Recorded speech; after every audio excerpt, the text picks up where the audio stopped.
What is up, everybody? Nick Fury, Furious Nation on YouTube. Adam Carl in the house. Episode 5 of the Forbidden Podcast. It is 1 p.m. on Saturday, July 26th of 2025. Adam Carl, how are we doing, buddy? Fantastic. Episode 5, rocking and rolling. But this is going to be a very different edition of the Forbidden Podcast. Because let me tell you something, brother.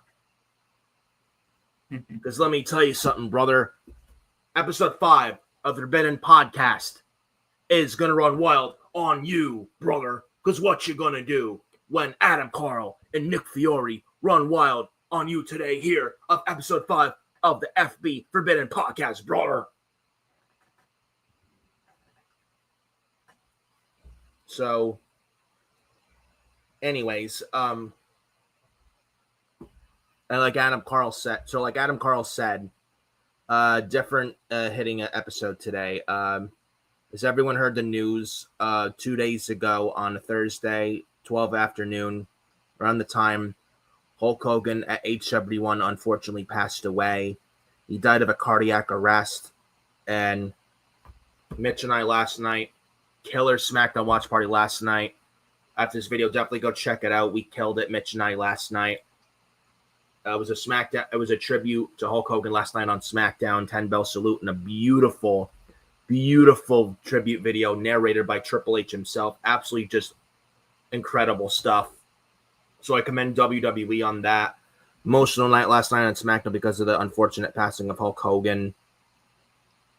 And speaking of which, like how SmackDown last night did 10 bell salute. Right now, start of the show, we would like to begin with a 10-second silence or 10 bell salute to one of the greatest of all time, an icon, the legendary, the immortal Hulk Hogan, real name Terry Bollea, the Hulkster Hulk Hogan.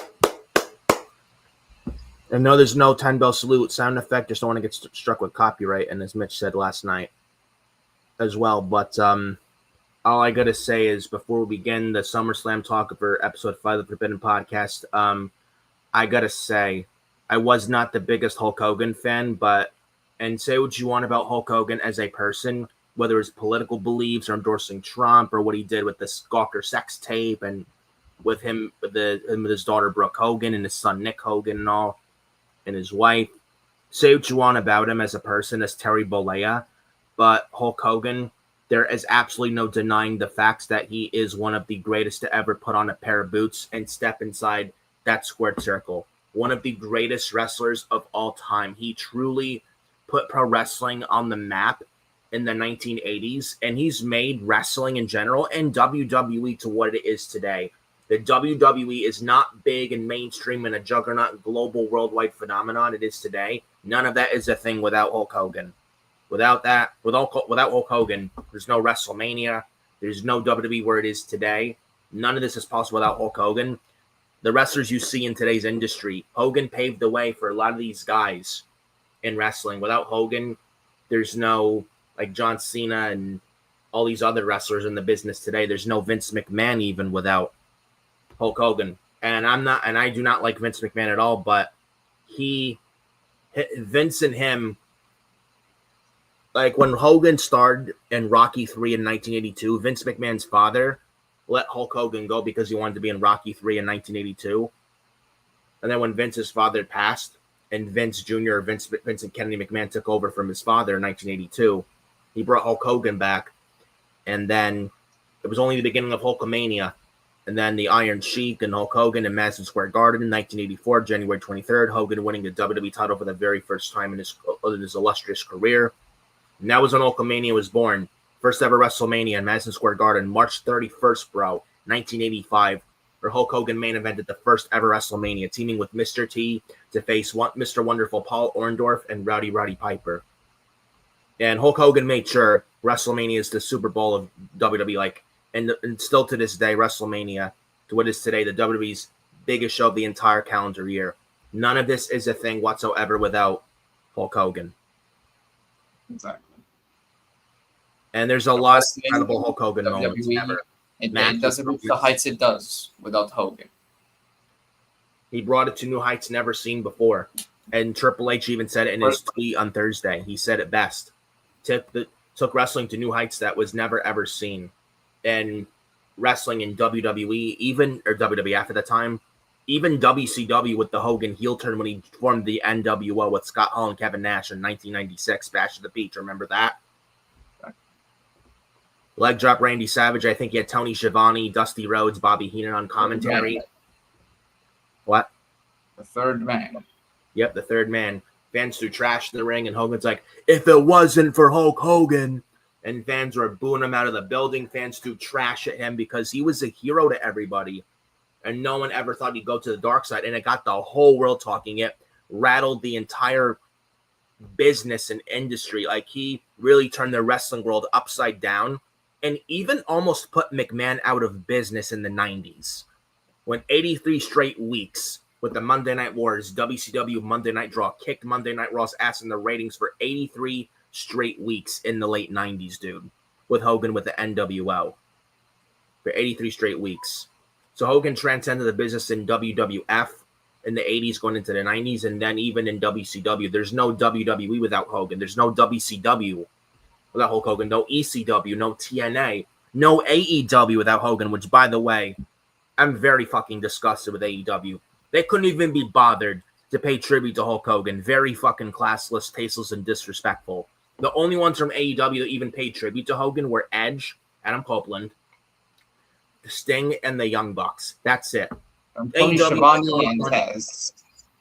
What? Tony Schiavone and Taz, I think, paid tribute. And Leo Rush. Yeah, I saw Leo Rush as well.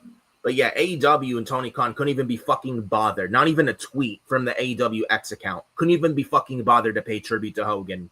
And shame on them. Very fucking disrespectful.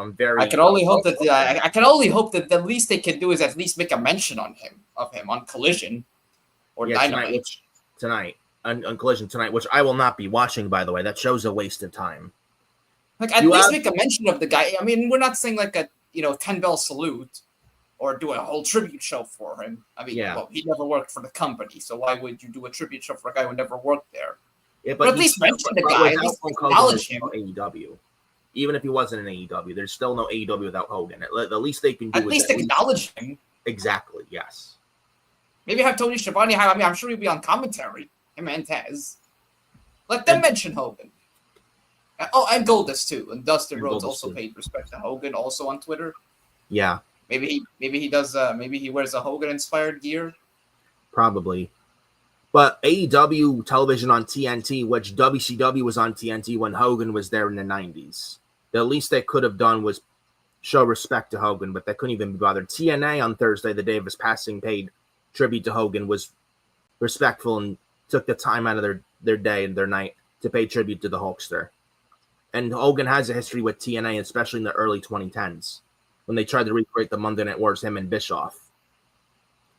That was a disaster, but still. Yeah.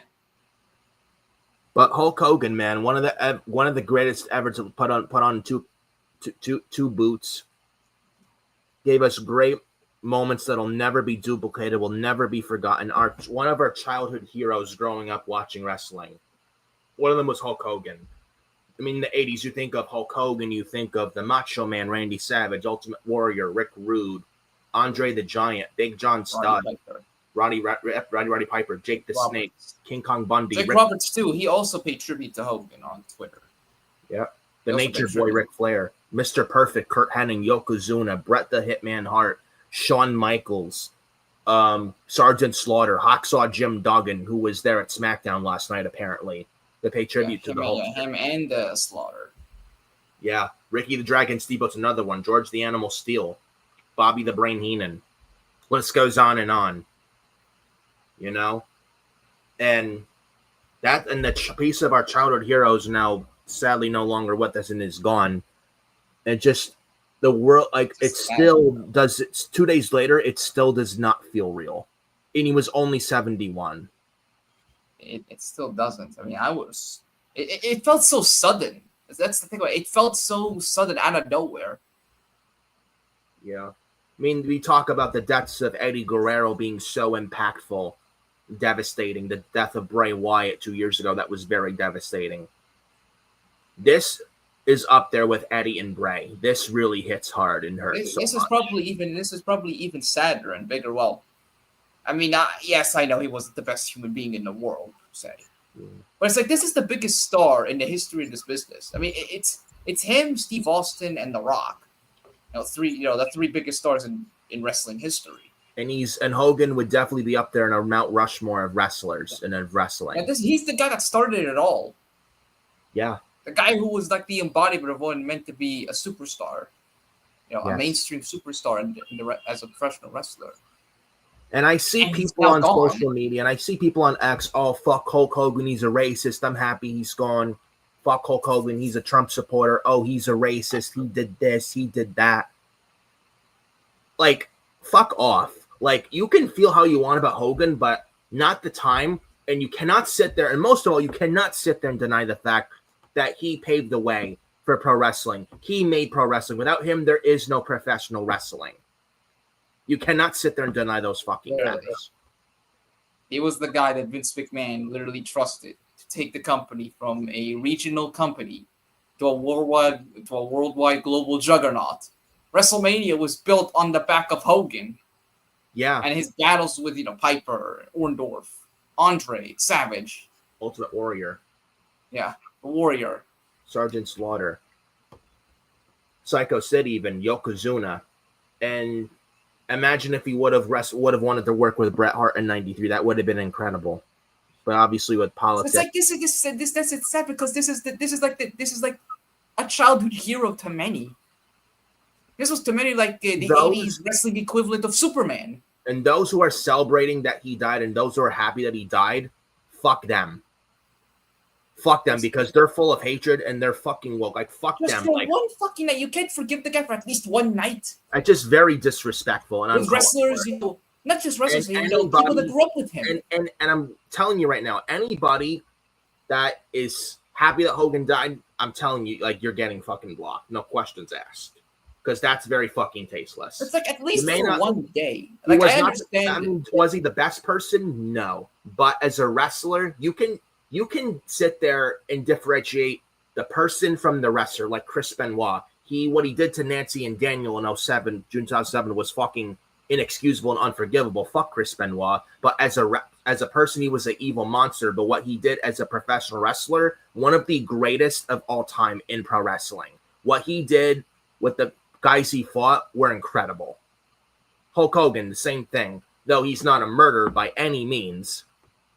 Like, Hulk Hogan, not the best person. Like Terry Bollea, not the best person.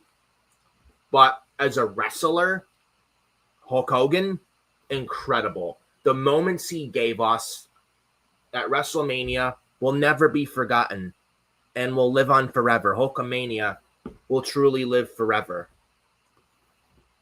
Like, look at WrestleMania 3 when Hulk Hogan body slammed Andre the Giant and the great callback by Gorilla Monsoon. Look, we're seeing what this guy Hulk Hogan's really made of. Look at this.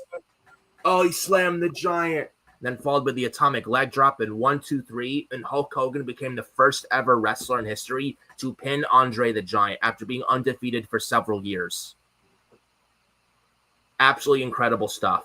When Bobby the Brain Heenan was at ringside for Andre the Giant at WrestleMania 3 in Detroit, 1987. Just absolutely incredible stuff. WrestleMania 3, WrestleMania 5, the Mega Powers collide. Randy Savage versus Hulk Hogan for the WWE Championship with Ms. Elizabeth involved. And the story going into that. Ultimate Warrior and Hulk Hogan, Ultimate Challenge, title for title, IC title, WWF title, WrestleMania 6 in 1990 at the Skydome in Toronto, where Hogan did the job. for Warrior and put Warrior over clean and gave him a shot to run with the ball. Even if the Warriors title reign was underwhelming, still Hogan put over Warrior when he didn't have to. You know? Even WrestleMania 18, Toronto, Canada, Skydome, same place, March 2002, WrestleMania 18, Icon versus Icon, Hollywood Hulk Hogan versus The Rock, where Hogan passed the torch to Rock, and after Rock gave Hogan the rock bottom, and when Hogan kicked out, Hulk Hogan hulked up, and he's doing the, what you gonna do, brother? Punches away at The Rock, Irish whip to Rock, big boot to Rock, runs a ropes, atomic leg drop, and the great call from Jim Ross. He beat Andre the Giant with that move, with the atomic leg drop, and The Rock kicked out. Incredible fucking stuff. And Adam Carl, I don't know what's going on with him. He's freezing a bit. I don't know what the fuck's going on. But, holy shit. Oh, boy. Let me see if I can get him real quick. Hold on. I apologize for the technical difficulty, guys. Hold on. I apologize. I don't know what's going on with Adam Carl's screen. If he's frozen, what the fuck's going on? Let me find out.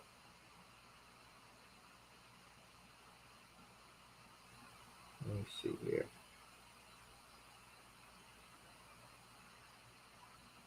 Hold on, let me see. Let me see here.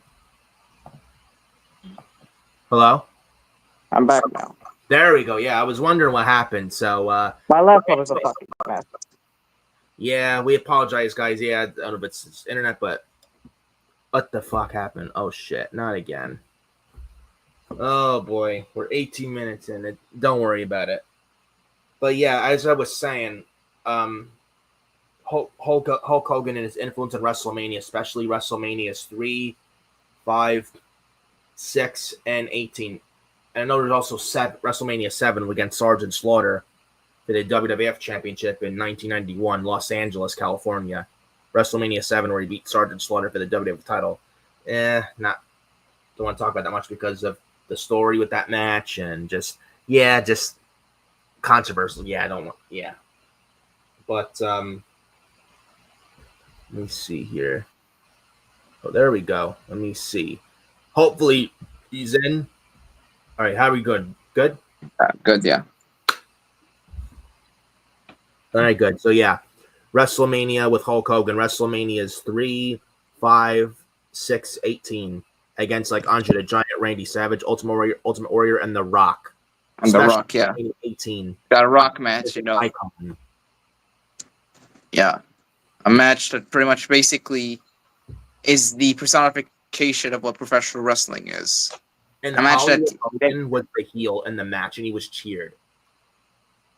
Yeah, he walked in as the heel. He walked in as Hollywood Hogan, but that didn't matter, but because this wasn't Hollywood Hogan walked in that arena in that match. This was the red and yellow Hogan.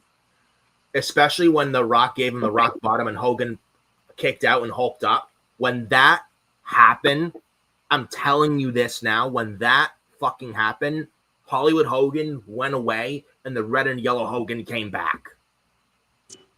Yeah, it was that very match, This wasn't the heel. This was a hero. This was, I think I said it in that video too.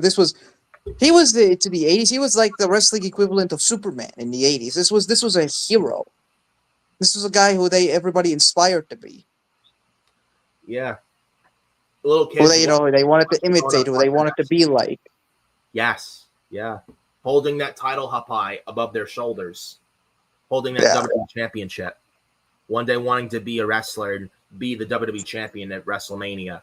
The little kids growing up wanting to, it's like, I want to be just like Hogan. I want to be a pro wrestler. And I want to be one of the greatest like Hulk Hogan. Yeah, you say your prayers or eat your vitamins, brother. Yeah, eating your vitamins, saying your prayers, and those 1,000-inch pythons, brother. Yeah. And all the little Hulksters and Hulkamania, brother.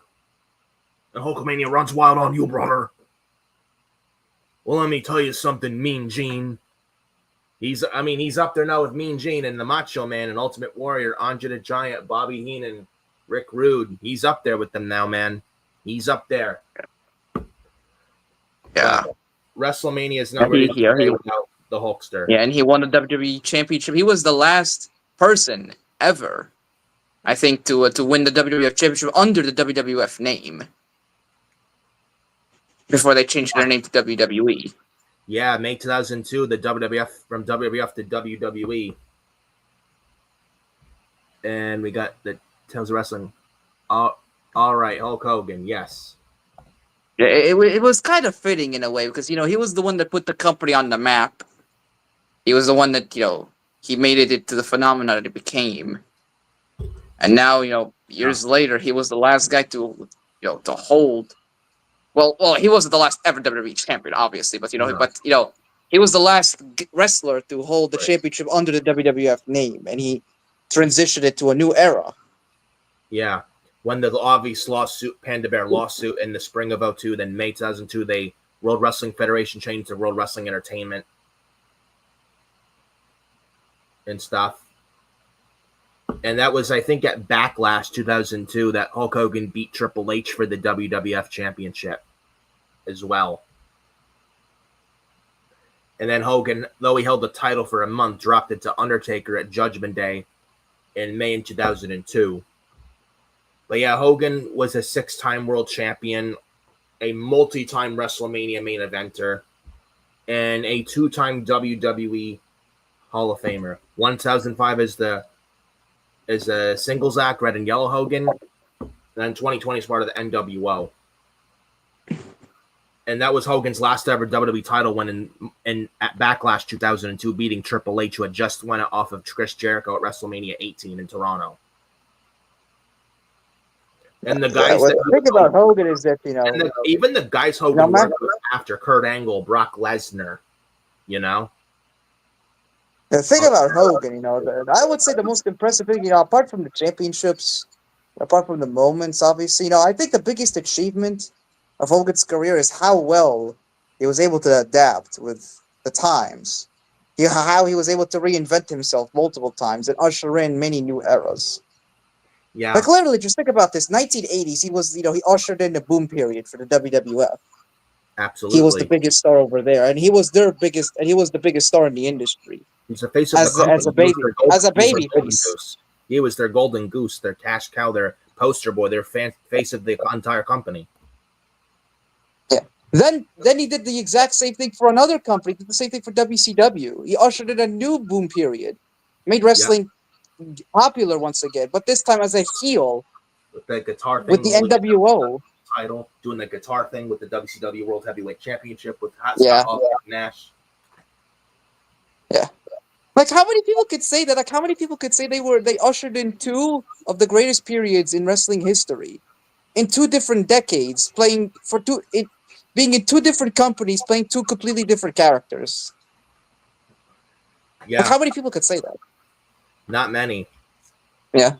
Not many. And then the 2005 and it was thanks to Hogan, and it was thanks to the NWO that WCW was, for a little while there, the #1 promotion in the world. They beat Nitro, defeating Raw in the ratings 83 weeks. Yes. A big part of that is due to Hogan. Yeah. And then when the WWF was going to transition over to being WWE, ironically, in the 2000s, let's just think about this, 80s, Hogan ushered in a new era for WWF and wrestling as a whole. 1990s, he ushered in a new era for WCW and wrestling as a whole. Changed the business again. Then into 2000s, even though he was obviously older and slower, when WWF was ushering in a new era, they're going to transition from WWF to WWE. Who was the guy leading the charge? To transition that period. Obviously, he wasn't going to be a long-term guy as champion. But who was the guy who they went to transition him over to a new era? It was Hulk Hogan. Yeah, because he was one of the biggest names. I mean, there was a lot of big names like Undertaker, Triple H, Stone Cold Steve Austin, The Rock, etc., etc. But one of them you cannot count out is Hulk Hogan. Yeah. Yeah, when they were transitioning from WWF to the E, he was the guy they went to. They gave him the championship. He was the last WWF champion and the first WWE champion. And then he obviously transitioned the belt over to The Undertaker. at Judgment Day. Held her for like a month and dropped it to Undertaker at Judgment Day in May 2002. Yeah. And then the guys Hogan worked with Kurt Angle on SmackDown, Brock Lesnar. He even lost to a bear hug to Brock, put Brock over clean in the summer of 2002. Put Brock Lesnar over big. Put Kurt Angle over clean. He tapped out to Kurt Angle. Yeah. At King of the Ring. Like, and this is like what, the first time ever he tapped out, but as a babyface? I mean, obviously, I think he tapped out a bunch of times as a heel, but like, when did you ever see Hogan tap out as a babyface? That was like the first time you'd ever see it. Like, you don't ever see that. No. But he did it. He put Kurt Angle big. He put Kurt Angle over big. Put Brock Lesnar over big when he didn't have to do the job for those guys. And you saw where Kurt and Brock went to afterwards. Especially the following year. Yeah, the following year, both guys were headlining WrestleMania. Yeah, 2003 in Seattle, WrestleMania 19. And Hogan wrestled Vince McMahon and No Holds Barred, which was Hulk Hogan's last ever WrestleMania match, by the way. Yeah, 20 years in the making. Yeah. Vincent Hogan. And then Hulk Hogan in the 2005 WWE Hall of Fame WrestleMania 21 weekend in 2005 springtime in Los Angeles. He's the head inductee in the 2005 WWE Hall of Fame. Rightfully inducted.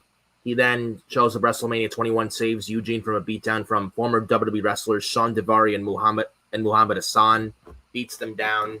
Led to Shawn Michaels and Hogan versus Daivari and Hassan at Backlash 05. Then led to Michaels versus Hogan, SummerSlam 05 in Washington, D.C., Legend versus Icon, and Shawn Michaels' hilarious overselling of Hulk Hogan's offense with the crotch on the and Hogan looked so legit pissed off. He's taking off his and then he gets clotheslined over the top rope, and then he flips for whatever reason. And Hogan looks so pissed off. It was actually funny. It was hilarious. This is so great. You gotta have to watch this match, man. This is so entertaining. Yeah, there's and then Shawn Michaels, and then his selling of the leg drop. You should go back and watch, guys. It is that. We'd highly recommend that. Seriously. Yeah, just for the entertainment value. And then the leg drop, and then Hogan hits the big boot, and then Shawn Michaels goes up. And then Hogan turns around and he's inside out, like he oversells the fucking move. Yeah, and then Hogan is looking around, is like, what is going on? And you saw Hogan's face. He was pissed. He was pissed, dude. It's just so hilarious. Yeah.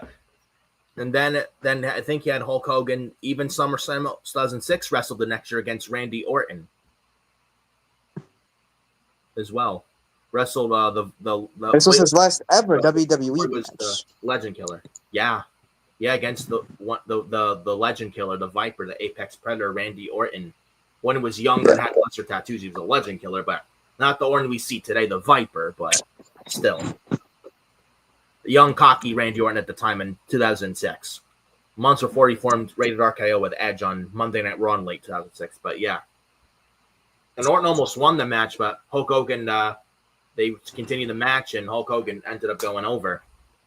Then he had the Raw 15th anniversary. Hulk Hogan took down the Great Khali. This is a fact. I remember watching that Raw. Mid-December of 2007, Raw 15th anniversary, Hulk Hogan actually punched and took down the Great Khali, former world champion, by the way. I know it was nightmarish, but I have to remind you. Yeah, the Great Khali was world heavyweight champion in the year of 2007. Don't let Batista know about it though, because because every time Batista gets asked about Great Khali as world champion, you can feel the pain in him, legitimate pain. Well, Khali won a battle royal. Yeah, and he held the world title upside down, dude. This is the Great Khali as a world champion. We don't hate the Great Khali here. Nice guy, but world champion. Really? Yeah, he's wasn't not a ring general by any means, but yeah, where's trying to find my belt? But hey, he could say he shared the ring with Hogan. Yeah. Then Hulk Hogan went to TNA in 2010, late 2009, going into 2010. Him and Eric Bishop, they recreate the Monday Night Wars, and that went nowhere. Yeah, and TNA had to go back to Thursday as on Spike because they couldn't compete with McMahon at the time. They were not true competition to WWE. It is never a good idea to go against Monday Night Raw on Mondays. And then Hulk Hogan's TNA history with Sting, and then Jeff Hardy with Immortal. My God, that group fucking sucked. It was so bad. Jeff Hardy going heel at Bound for Glory 2010, joining Abyss, Jeff Jarrett, Hogan, and Bischoff to form Immortal. That was so fucking bad. It could have been something, but it was so god awful. That's bad. The only thing I basically nothing positive. Like, what was the most memorable thing they did in the fucking faction? One thing I remember what was the most memorable thing about the fucking Immortal faction? One thing I remember was what was it? Victory Road 2011 in March that year, where Jeff is all drugged and loses this thing in 90 seconds, a main event pay-per-view world title match. That's like the only memorable thing about this group was Jeff Hardy going on television embarrassing himself. And he was all drugged up, and TNA didn't have him do a drug test, nothing. Dixie Carter did nothing about it, and he made him wrestle. So embarrassing. 90 seconds a world title match, so fucking bad. A match that should not have been booked to begin with. That's like the only memorable thing I can think of. That's like the only thing I can think of when I'm reminded of Immortal. Is that match. That was pretty much when the faction died a death. And then the Bully Ray thing with the Aces and Eights with Hulk Hogan and his daughter Brooke Hogan and that stuff. Yeah. Not good either. I don't want to remind you of that, but why was Hulk Hogan taking so much TV time in TNA? That's one thing I'd love to know. Taking TV time from guys like at the time like Samoa Joe, AJ Styles, Austin Aries, Chris Sabin, those guys, Bobby Roode, James Storm, Kazarian, Christopher Daniels. And here he is still in the main event storyline of the company. Like, why? Well, that'll work for me, brother. I guess so. But then he left TNA in the end of 2013, came back home to WWE in 2014 in time for WrestleMania 30 season in 2014. Hosted WrestleMania 30 in New Orleans. WrestleMania 30 in the Silver Dome. Yeah. In the Silver Dome. It was the opening of WrestleMania 30. I'll never forget. Hogan, Rock, and Austin opened that show in a segment. I'll never forget it. Yeah, the three biggest stars ever. And they're sharing a beer in the middle of the ring. That's a WrestleMania moment for coaches. And then Hulk Hogan was then 2015 one of the judges for Tough Enough 2015 with Paige and Daniel Bryan, I think. Yeah, I think also that year. Well, I think it also he made an appearance at WrestleMania 31 as with Hall and Nash in the NWO. With Sting trying to help out Sting versus Triple H, that match at WrestleMania 31, DX and NWO. I remember watching that, man. Great stuff. Really, really great stuff. Unfortunately, this would turn out to be like the last good thing he did before it all went to shit. Yeah, and then he was one of the judges on Tough Enough 2015. He was actually high on Patrick Clark before he was the Velveteen Dream, believe it or not. Yeah. And then, obviously... He was an ambassador, I think, for the company at the time. He was. Yeah. And then, late July 2015, the Gawker sex tape came out with the racial slurs said by Hulk Hogan regarding with him and Booker T. Then the WWE for like 3, 4, 5 years erased Hulk Hogan from the history books and blackballed him because of that. Is it kind of eerie in a way, you know? July 24th, 2015 is when those tapes were leaked. Yeah. 10 years later, on that same day, July 25th, 2025, Hulk Hogan passes away. Kind of eerie, right? Kinda. And then it was blackballed, I think, until 2018 when the WWE company brought him back, and then when Mean Gene Okerlund passed away at the end of 2018, that first Raw of 2019, they had Hogan come out and pay honor to his friend Mean Gene. Yeah, as they should. I mean, you talk about, a combo there. You don't think of one without the other. No. It's like, with Brock Lesnar, you don't think about Brock Lesnar without Paul Heyman. You don't think about Undertaker without Paul Bearer. Exactly. You don't. When you think of Hulk Hogan, you think of Mean Gene, and vice versa. One doesn't exist without the other. Macho Man without Miss Elizabeth. Yeah. Yokozuna it's impossible. You can't have one without the other. No, not at all. Or Bobby Heenan and Andre the Giant.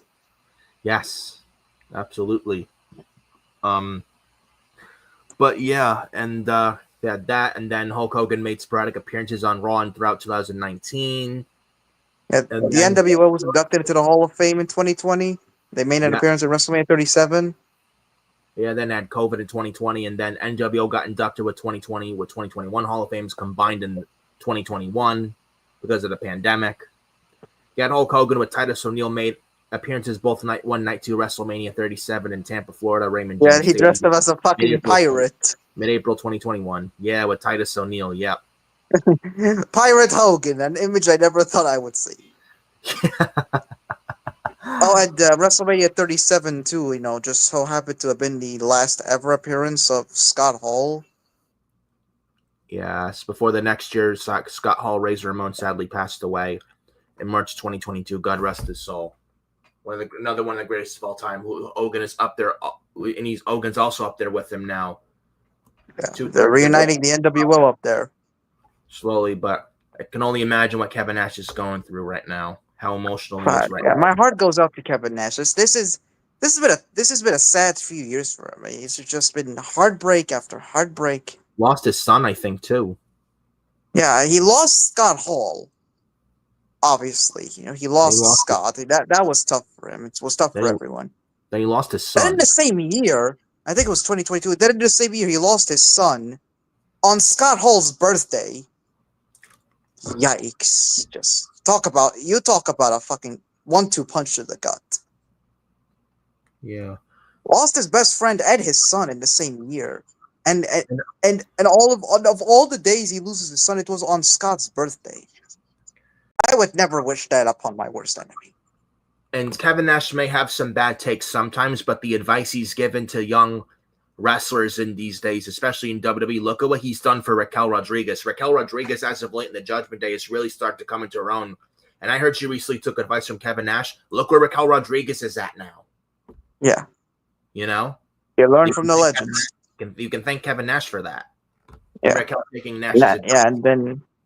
And then years later, now he's also. It's like he's the only original member of the NWO that is still alive. Yeah. And again, I can only imagine what he's going through mentally. I hope he has a good supporting system. My heart goes out to him and everybody that is affected by this loss. And he's now lost 2 great brothers of his.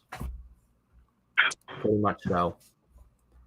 And my heart goes out to not only Kevin Nash, but all the family of Hogan, the friends of Hogan, the fans of Hogan, and also Hogan's family, his wife, his ex-wife, his son, and his daughter, Brooke Hogan. My heart goes out to all of them. My heart goes out to all of them. Rest in peace, Hulk Hogan, Terry Bollea. Rest in peace, brother. We all love you, Hogan, and thank you so much, Hulkster. Thank you for the memories. Thank you for making us fans of wrestling. And giving us moments and memories that will never, ever be forgotten and that will never, ever be duplicated. There will never be another Hulk Hogan ever again. A true one-of-a-kind. Will never be another. The most influential wrestler of all time. Say what you want about him, all you want as endorsing Trump. Who cares? What he said is what he did in the past. Do I agree with it?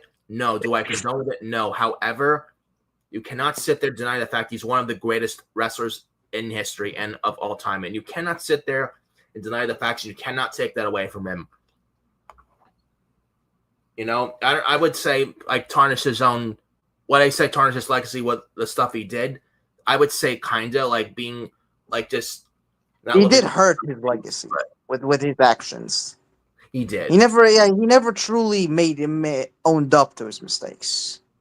No, insecure promises, stuff like that. But but again, like I said earlier in the video, you can differentiate the human from the wrestler. The human Hulk Hogan, Bollea, was not that great of a person, not the best person, but as a wrestler, incredible.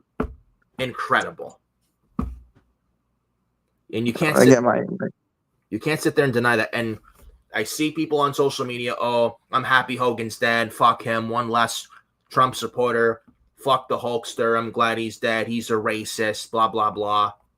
of all the fucking days to do it, like, hate on the guy all you want. Like, you shit on the guy all you want. I mean, deservedly so, because, you know, he never fully owned up to his mistakes, and he's done mistakes. And he said unforgivable words. But it's like, of all the days to do it, you have to do it on the day he dies. It's like, this is not just any guy. This is like a guy who was on the Mount Rushmore of professional wrestling. This is a guy who was a brother, a husband, a father. To many wrestlers, you know, he was like a family to them. You know, Ric Flair, he was like a brother to him. You've seen that video with Flair, and he's in tears. And TMZ, Ric Flair is just a broken man crying his eyes out. I can only imagine what he's going through right now. Like, this wasn't just like a friend, this was like a brother to them. He loved Hulk so much, Ric Flair. Yeah, he wasn't like a friend to him. He wasn't even more than just a friend. He was a brother to him. He was a family. And I think, you know, I seen that, you know, the Charlotte Flair tweet. You know, when Ric Flair almost died 8 years ago, yes, Hulk Hogan was one of the guys who reached out to her, who took care of Flair. Yeah. Like, this is not just any man. You know, this was a hero to many. This was a hero to many wrestlers growing up. You know, many wrestlers today were inspired by him. Yes. Obviously, the Charlottes, the Bobby Roodes, the Nick Aldises. Cody Rhodes, who even paid tribute to Hogan last night on Cody, The Miz. The Miz was a big Hulkamaniac. He even said on X, he gladly admits it. As much as so on and so forth. I mean, the list is endless. As much as not a big people that were inspired by Hogan. Yeah. And they're dealing with a bad situation. They're dealing with a hard time right now. Having to come with the thought that their idol is gone. Even John Cena about Hulk Hogan. Even John Cena. Like at the very least, feel like even if you don't like Hogan, at the very least send condolences to his family. Like, at least feel sorry for them, and feel sorry for the wrestlers that are going through a bad time, because this was their hero. This was a guy who they wanted to be like, and now they'll have to adjust to life without him. And just a shitty week, this man. Like, 3 legends gone. Hogan be the third one. Ozzy Osbourne. Yeah, and then Ozzy Osbourne. Yep, and then the day after, Hulk Hogan. Like the first, like the Cosby guys, and then Ozzy Osbourne dying. Those are really hard. Well, the Cosby guys dying was hard. Then Ozzy Osbourne dead, even harder.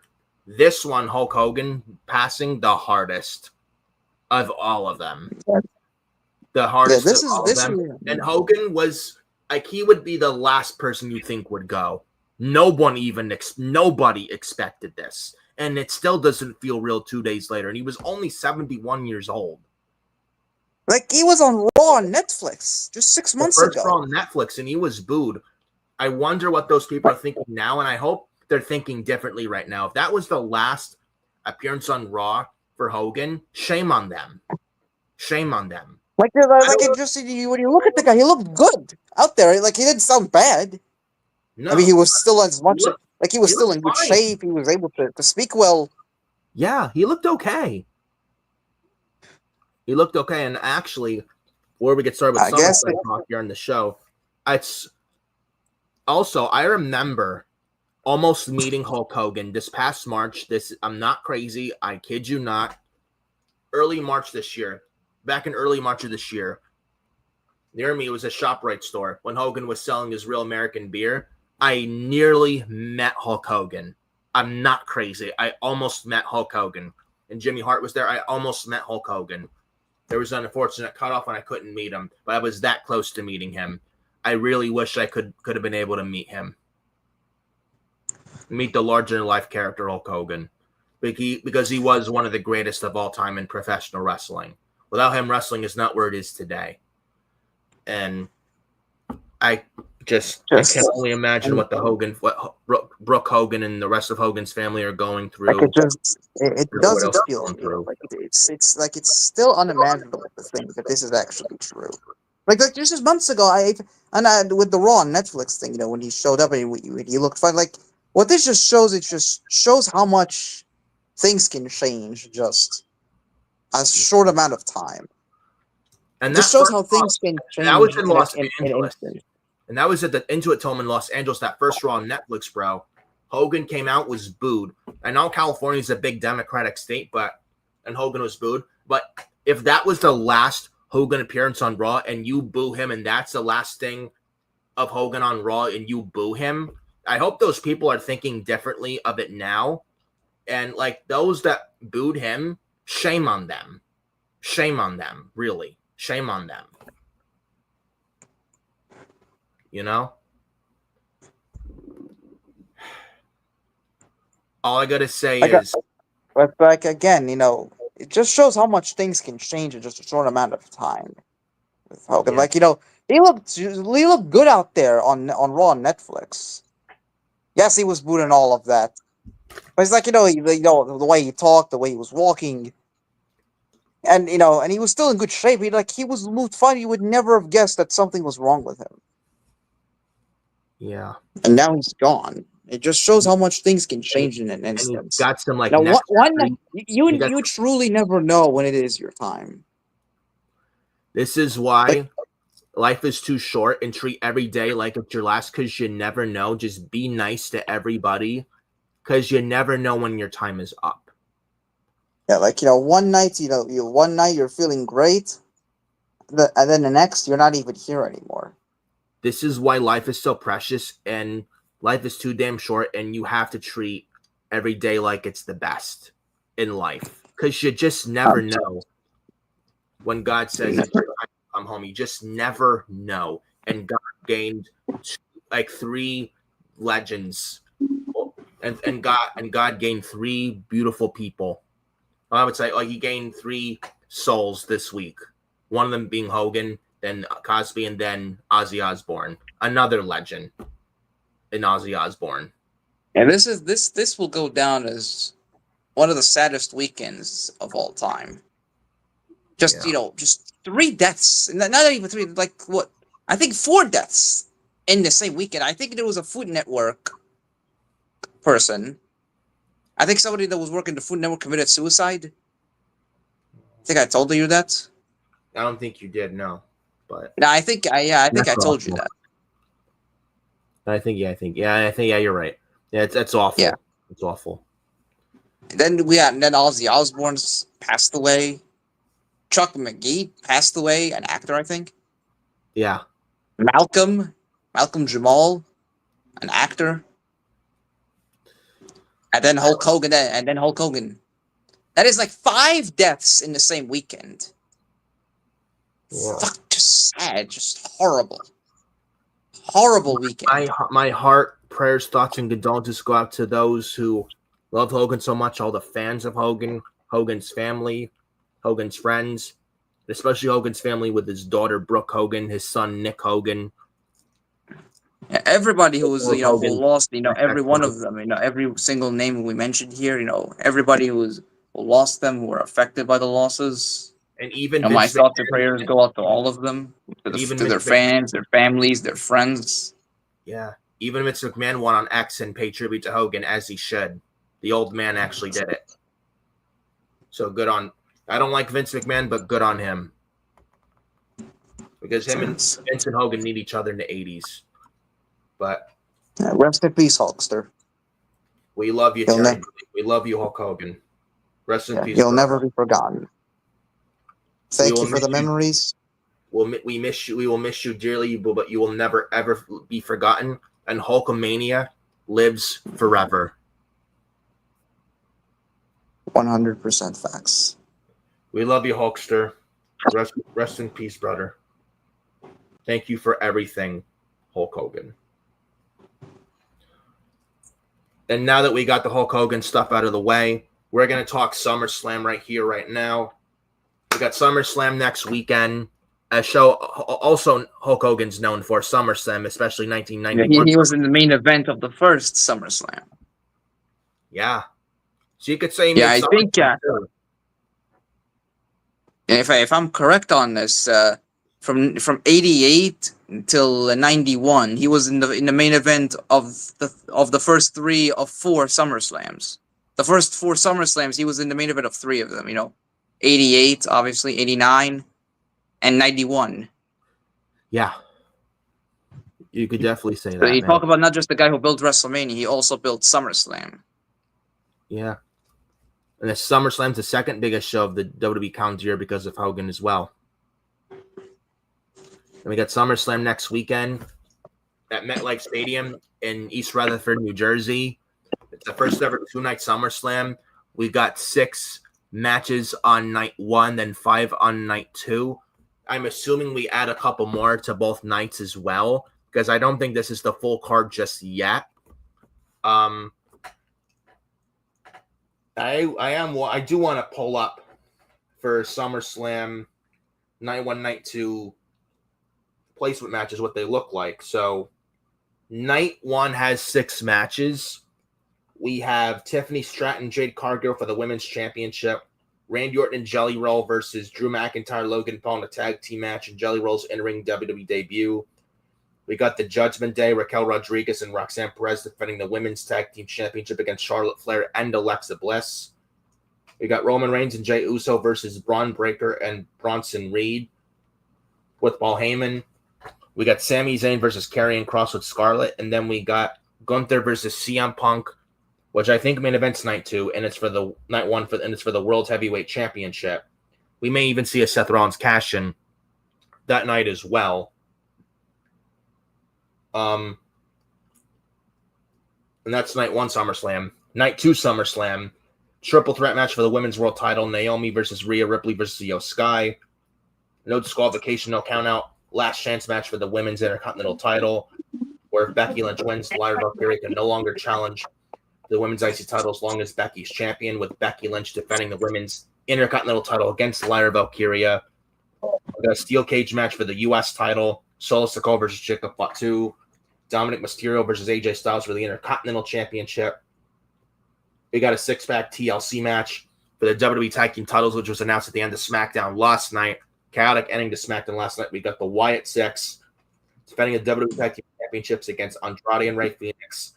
DIY of Johnny Gargano and Tommaso Ciampa. Fraxium and then Motor City Machine Guns, and then the Street Profits 6-pack TLC match for the tag titles. And then a street fight for the WWE Championship, main event of night 2, John Cena versus Cody Rhodes. I think they add a couple more. I think the tag title 6-pack TLC match gets added to night 2. They may add 1 or 2 more matches to one of the nights. I mean, so it's 6 on night 1 and 6 on night 2, right? 6 night 1, 5 night 2. Because I think we get a match on night 1. I would think that's like 7 matches for each night. I'm surprised they didn't add Aleister Black and Damian Priest to this show. Same thing with Rusev or Sheamus. I would have absolutely added Sami Zayn and Karrion Kross. Yeah, I did see that. They did add Sami Zayn and Karrion Kross to night 1 SummerSlam. Yeah. I would say they add 1 or 2 more matches to this SummerSlam weekend. I really wish would have got Aleister versus Priest on one of the nights. I'm surprised that they actually didn't book it. Which I'm not happy about. I don't know why this isn't even on the SummerSlam card. Like, Damian Priest, he was last year. He was the world champion. He was at SummerSlam last year. I don't know what the fuck Road Dogg's thinking, but he fucking sucks at his job. He does. How do you not book that match for SummerSlam and on the night before SummerSlam on SmackDown, littered with commercials? Why? Literally, this could have been a big showcase for Aleister Black being in a stadium full of 70,000 people. He deserves to be on SummerSlam. Oh, he just came back. What has he done to earn a spot on SummerSlam? Fuck off. Fuck off. Like, he is one of your top players. He should be on SummerSlam, the second biggest show of the year. Seriously. Damian Priest, he was the world champion last year heading into SummerSlam. Yeah. He was the world champion last year. And now, 1 year later, he's not on the fucking card. How the fuck do you leave him off the card just like Aleister Black? I don't know why would you do that? Like, I don't understand it. It's like, and night 1 is for SummerSlam 6 matches. Night 2, 5 matches. This can't be the night 2 match. Yeah. This couldn't have been a night 2 match to balance things out. Exactly. I honestly, dude, to me, night 1 looks better than night 2. That's just my opinion. Unless they add the TLC match to night 2. I mean, they probably will. I mean, just look at night one. Night one is basically what, half of the matches are like tags. Because I think I'm thinking this 7 matches night 1, 7 for night 2, and that should be the way to go. They did it for WrestleMania. You can't make an entire night of wrestling like just tag matches. You gotta balance it out. Right. I know we're getting Aleister and Priest next week, unless there's an angle in that match that bleeds into SummerSlam one of the nights, the next night, Saturday, or on SummerSlam Sunday. Unless they do that, then why is this match taking place on SmackDown next week? And you know it's going to be littered with fucking commercials. I don't understand it. Is R-Truth going to get involved? I don't fucking know. Yeah, maybe he's the one facing Aleister Black at SummerSlam? I don't fucking know. This match should have been on SummerSlam, point blank. I do know that for a fact. For real. I don't know why you would add this and give this and put this on the SmackDown that is going to have commercials, like a couple commercials in this fucking match. I don't get it. It's stupid. It's stupid. It makes no sense. It makes no fucking sense. And both men deserve to be on SummerSlam.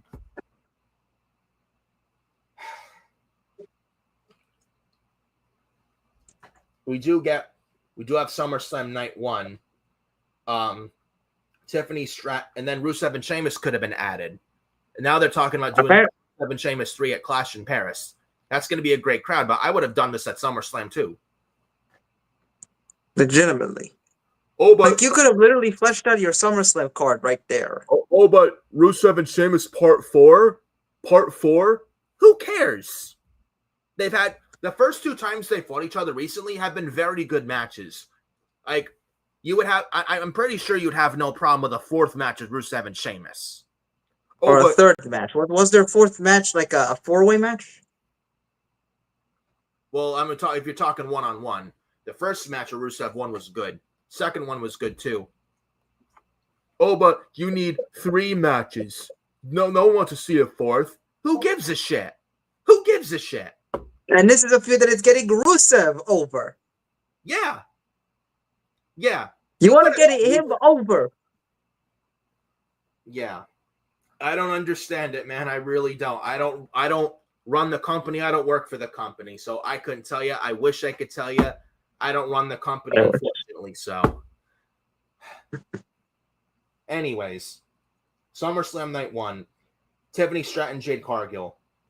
Who do you got with this? Is this for the women's title? No Naomi cash-in, unless we get Bianca involved. I don't know if she's cleared yet, but all I can say apparently Bianca Belair. I think she's feeling good, but it's just I think she can't bend her fingers correctly yet.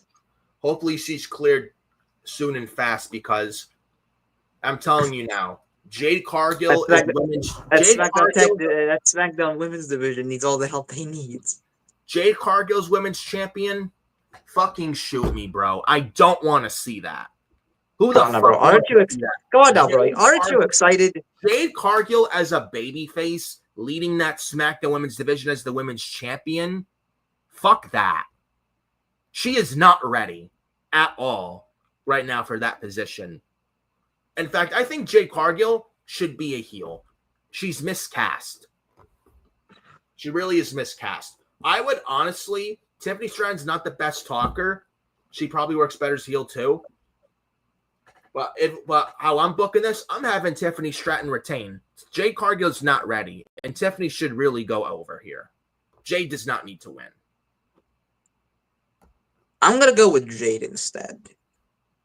I think they'll be wanting to do Jade versus Bianca for the championship at some point, and they haven't explored that story yet. I mean, the Naomi part of the storyline is done for, but Jade has she has a deal with Bianca because just because she's done with Naomi doesn't mean what if Bianca had something to do with her attack last year.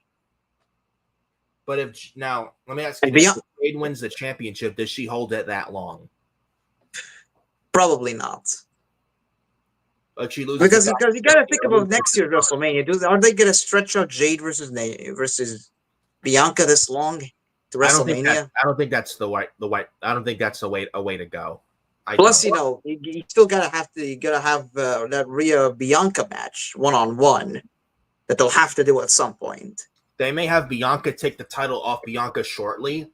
Bianca takes the belt off of herself. No, I'm talking about if Jade win. Now listen to this. If Jade beats Tiffany at SummerSlam, I would not. If that happens, Jade holds the title not that long. Bianca quickly takes it off of Jade. Bianca goes heel and is the women's champion. Bianca as a heel holds the women's title from sometime this year till Mania next year, where she could lose it to Rhea Ripley. Yeah. And that's a WrestleMania. Because that should be a WrestleMania 1-on-1 match. Yeah. That would be a women's title match for WrestleMania 42. Bianca Belair versus Rhea Ripley. And they had it teased going into this year's Mania when they were involved with Io Sky. Right with a draft this fall, they may move Rhea Ripley to SmackDown. They may move Rhea and you got the story there. Bianca, she wants revenge on Rhea for Rhea getting herself added to the WrestleMania match that Bianca earned against Io.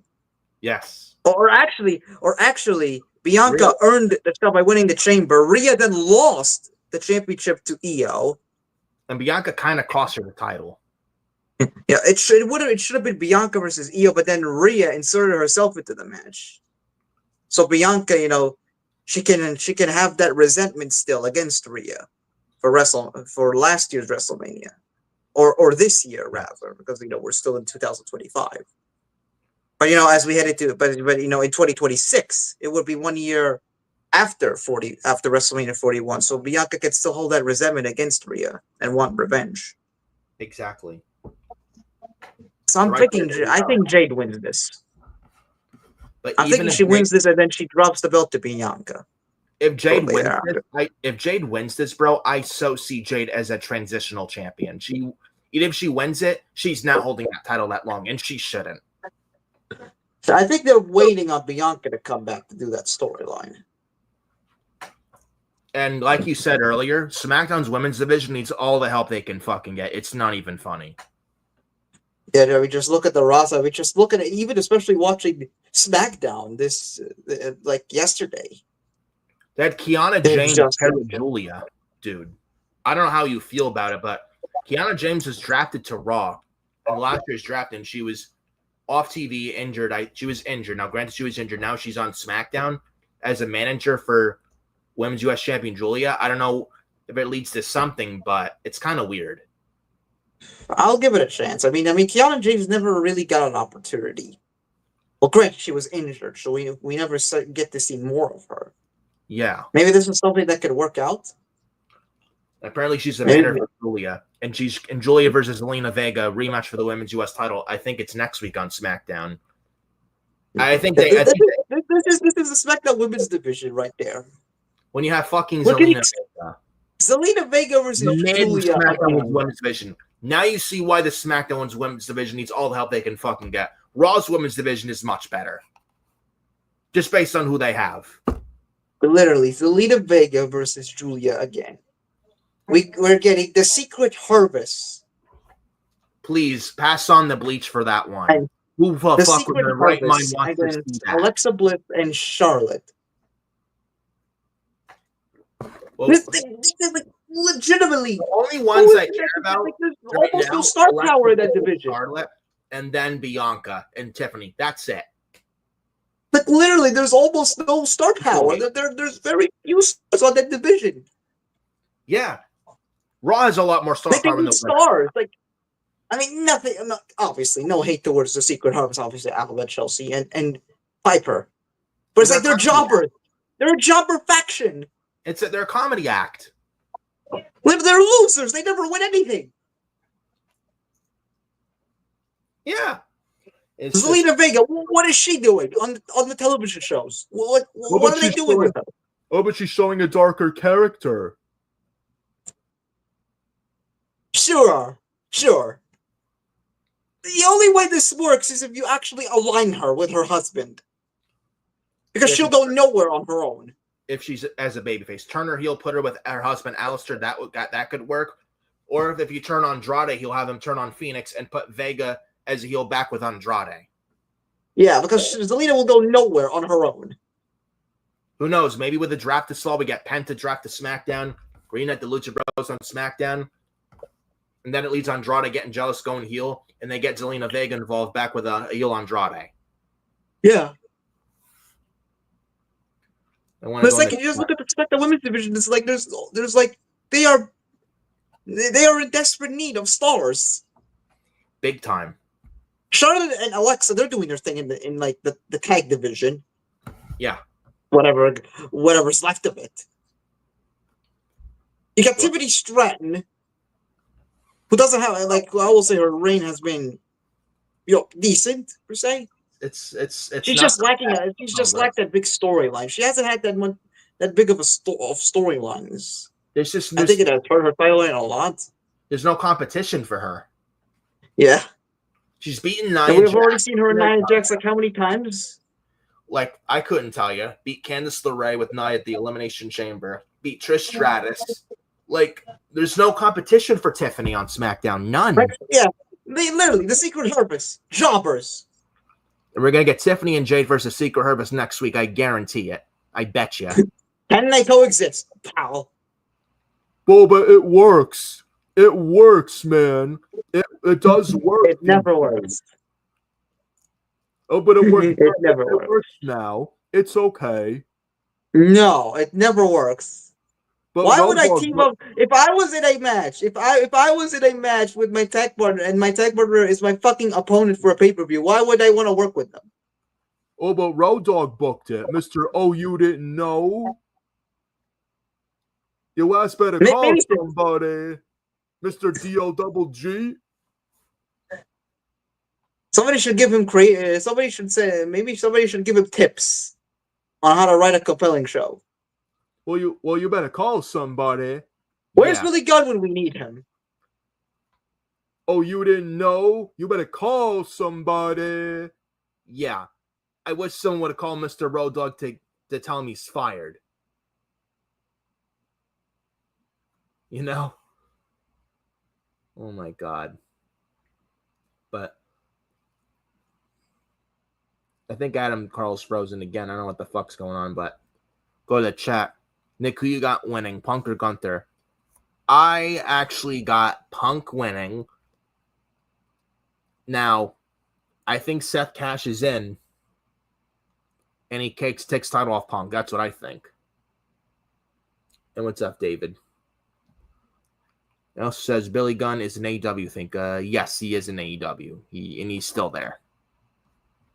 But going back to Tiffany and Jade, Adam Carl's got Jade. I got Tiffany Stratton on this. Speaking of the ladies, women's tag title match. Judgment Day, Raquel and Roxanne versus Charlotte and Alexa. I am actually going Charlotte and Alexa on this one right here.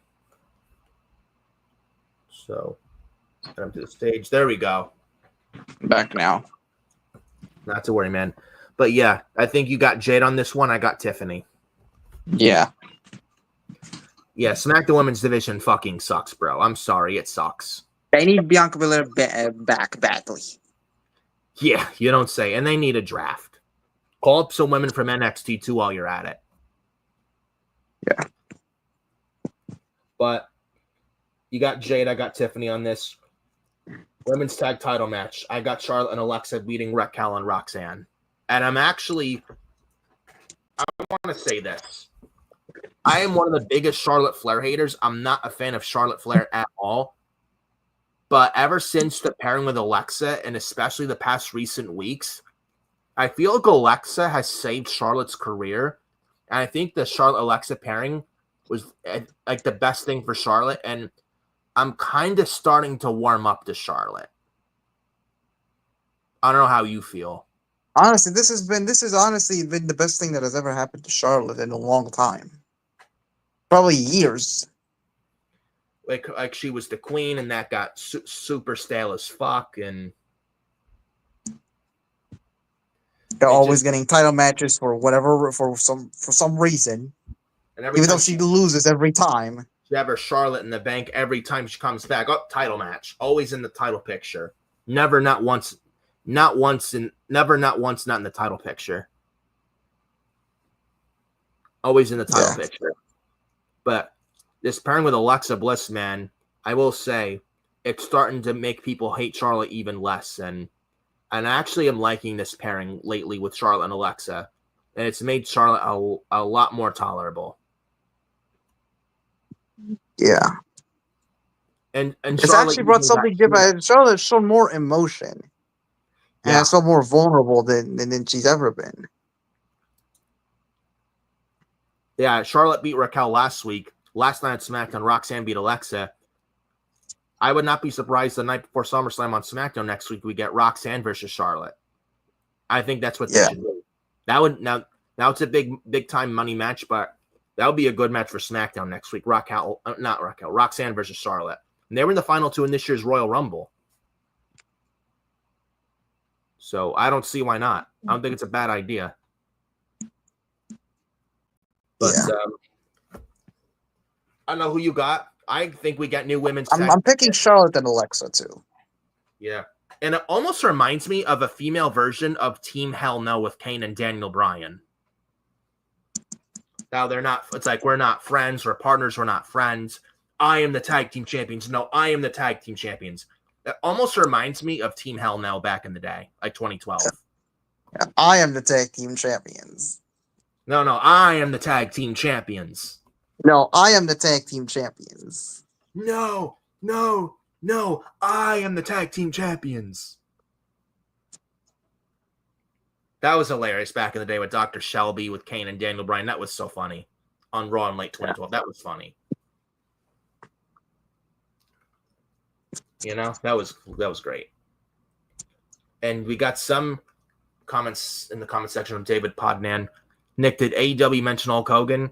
AEW and Tony Khan did not. Some wrestlers in AEW did, but AEW and Tony Khan did not. They better mention him on Collision.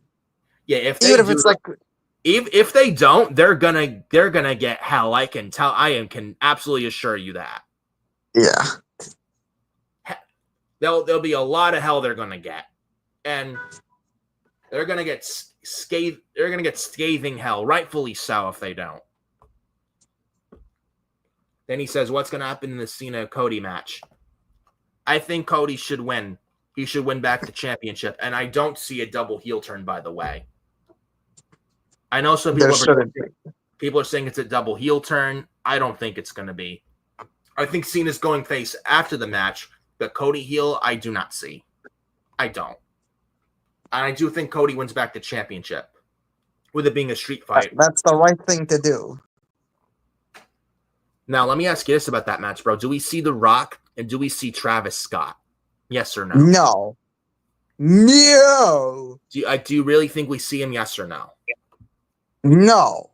And I don't want to see either of them. I recently heard Travis Scott and WWE apparently had a falling out because Travis Scott wasn't a quick learner and that he wasn't committed and that he wanted to, like, quote, hurt people, like he didn't care pretty much. Literally.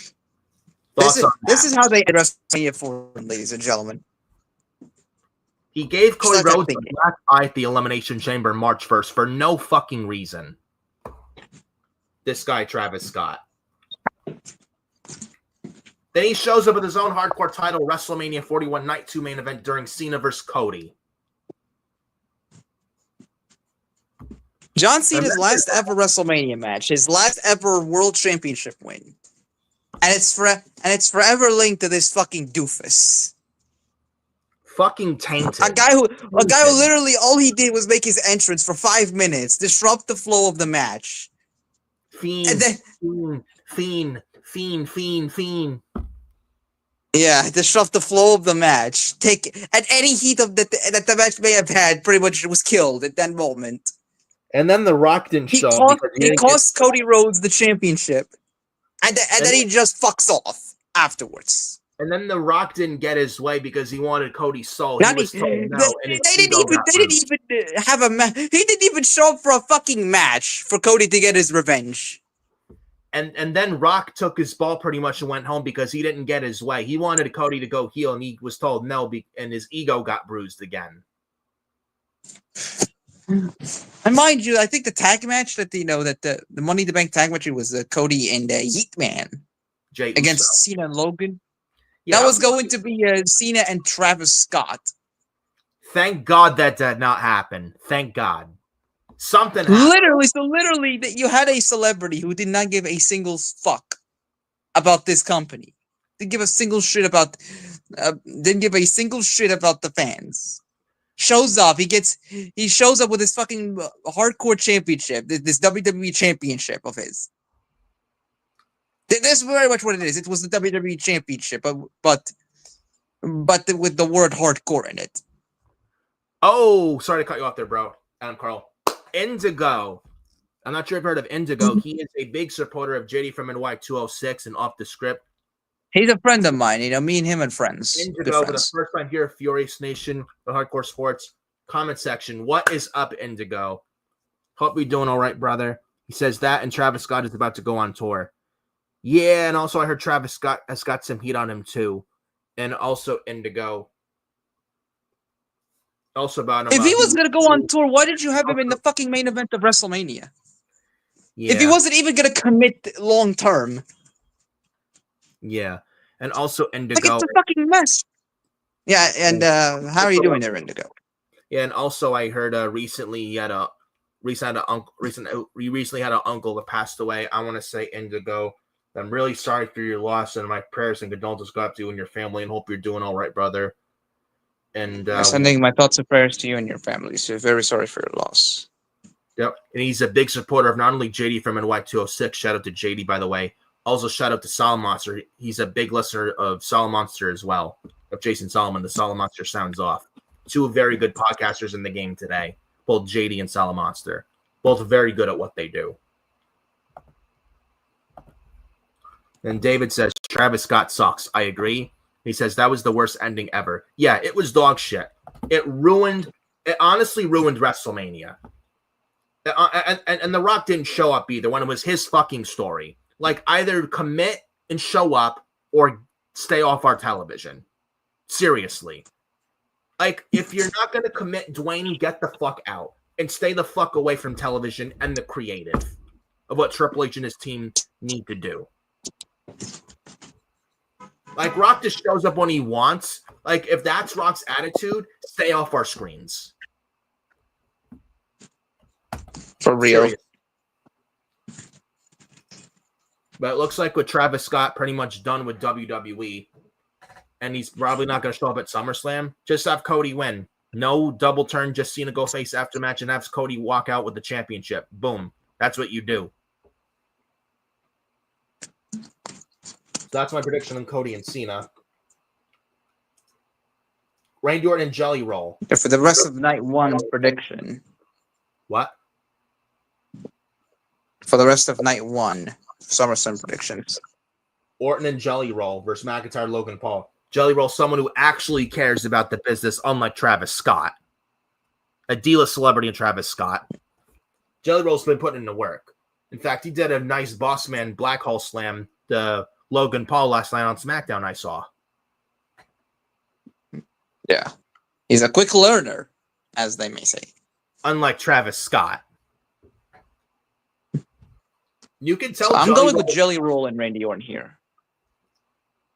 Yeah, I think Orton and Jelly Roll win this match. And Jelly Roll, man, you can tell he's lost weight. He's a big fan of the product, loves wrestling. He cares. He actually respects the business. And he's learning under Jacob Fatu, Kevin Owens, and The Undertaker. You're learning from those three greats. How do you not do well? How do you not care? It's just humanly impossible. And you can tell Jelly Roll actually cares and is putting in the time and effort. And it shows. I mean, I'll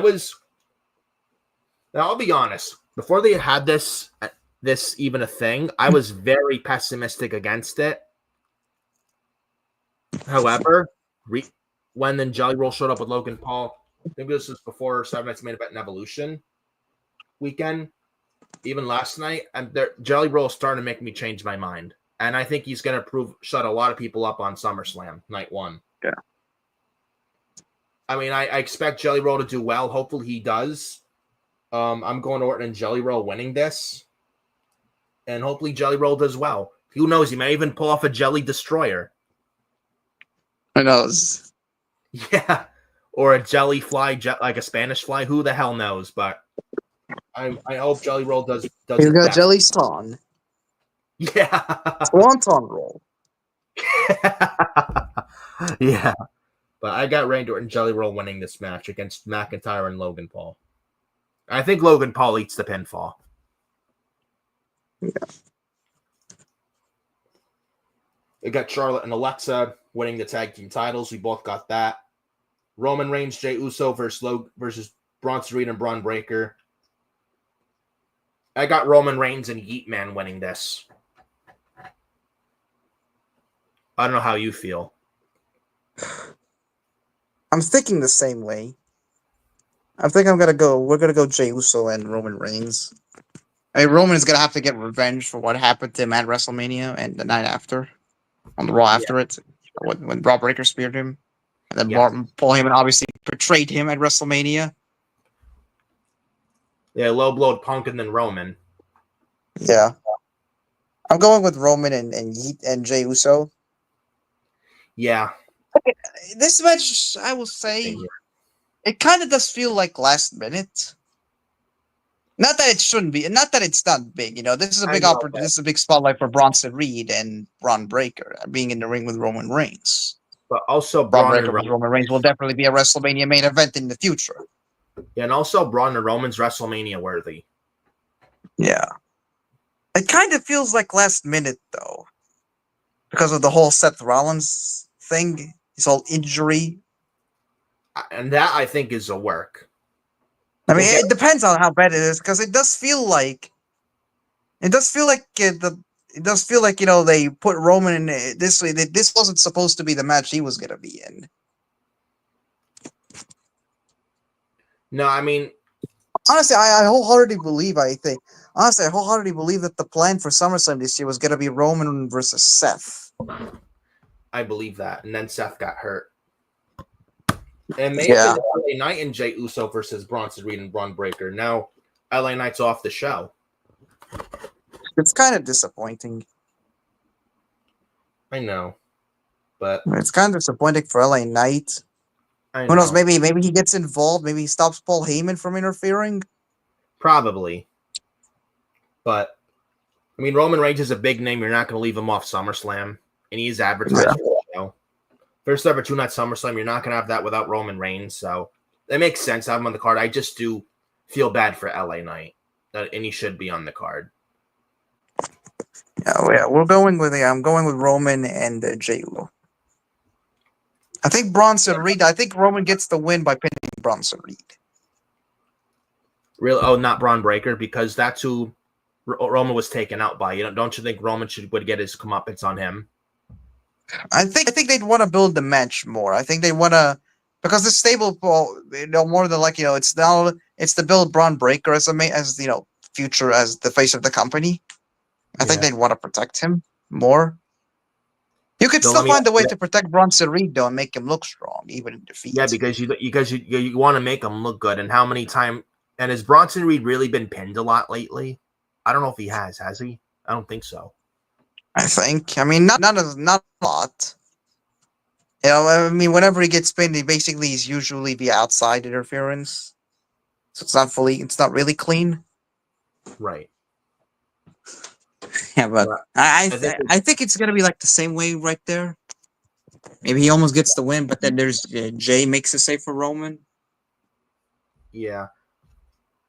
I'm going Jay and Roman. And I think this will it still eventually lead to a Roman versus Seth down the road. Maybe when Seth comes back later this year, or does he? Because I think this is all work, but we'll get to that. We'll get to that momentarily. Roman. They haven't said anything yet about his injury. They haven't said if he got the diagnosis or how bad it was. They haven't said anything, and it's been 2 weeks since Saturday night's main event. Yeah. But we both got Roman and Jay winning here. And then we go to Sami Zayn versus Karrion Kross. Kross beat Sami this past Monday on Raw. It was all right. But we got this again at SummerSlam. Kross has still not signed a new contract, by the way, with WWE. Yet. I don't know, man. I don't know. I don't know. I think something tells me he'll end up resigning still. But he won Monday.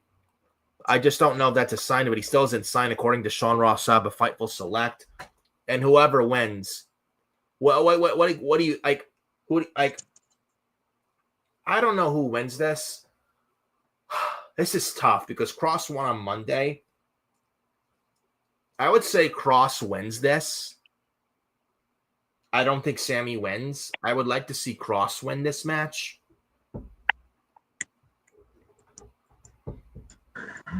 I'm going with Sami Zayn on this.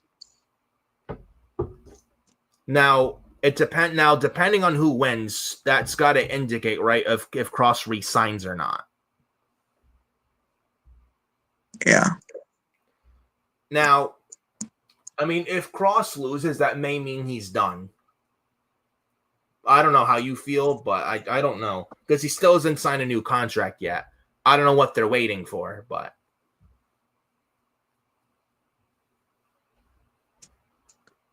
I mean, they should resign him. He's been doing some good work.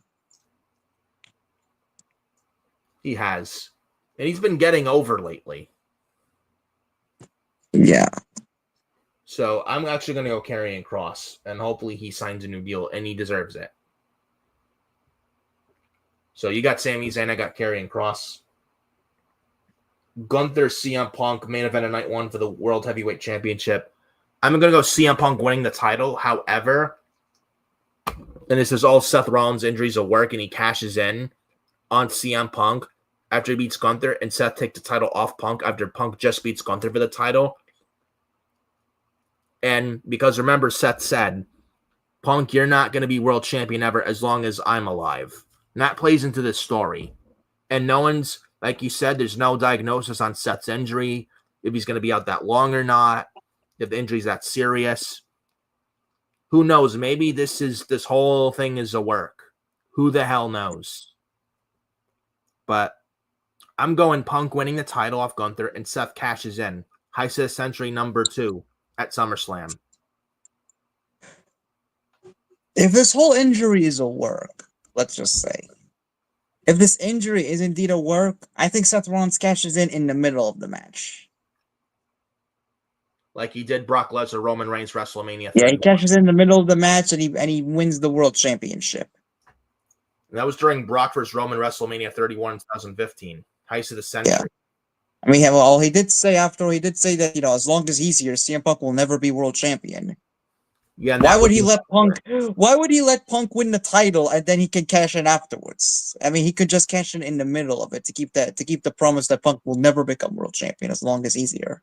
And why would he let Punk be world champion even if the injury was that serious? Like he would not let Punk be world champion as long as he's there.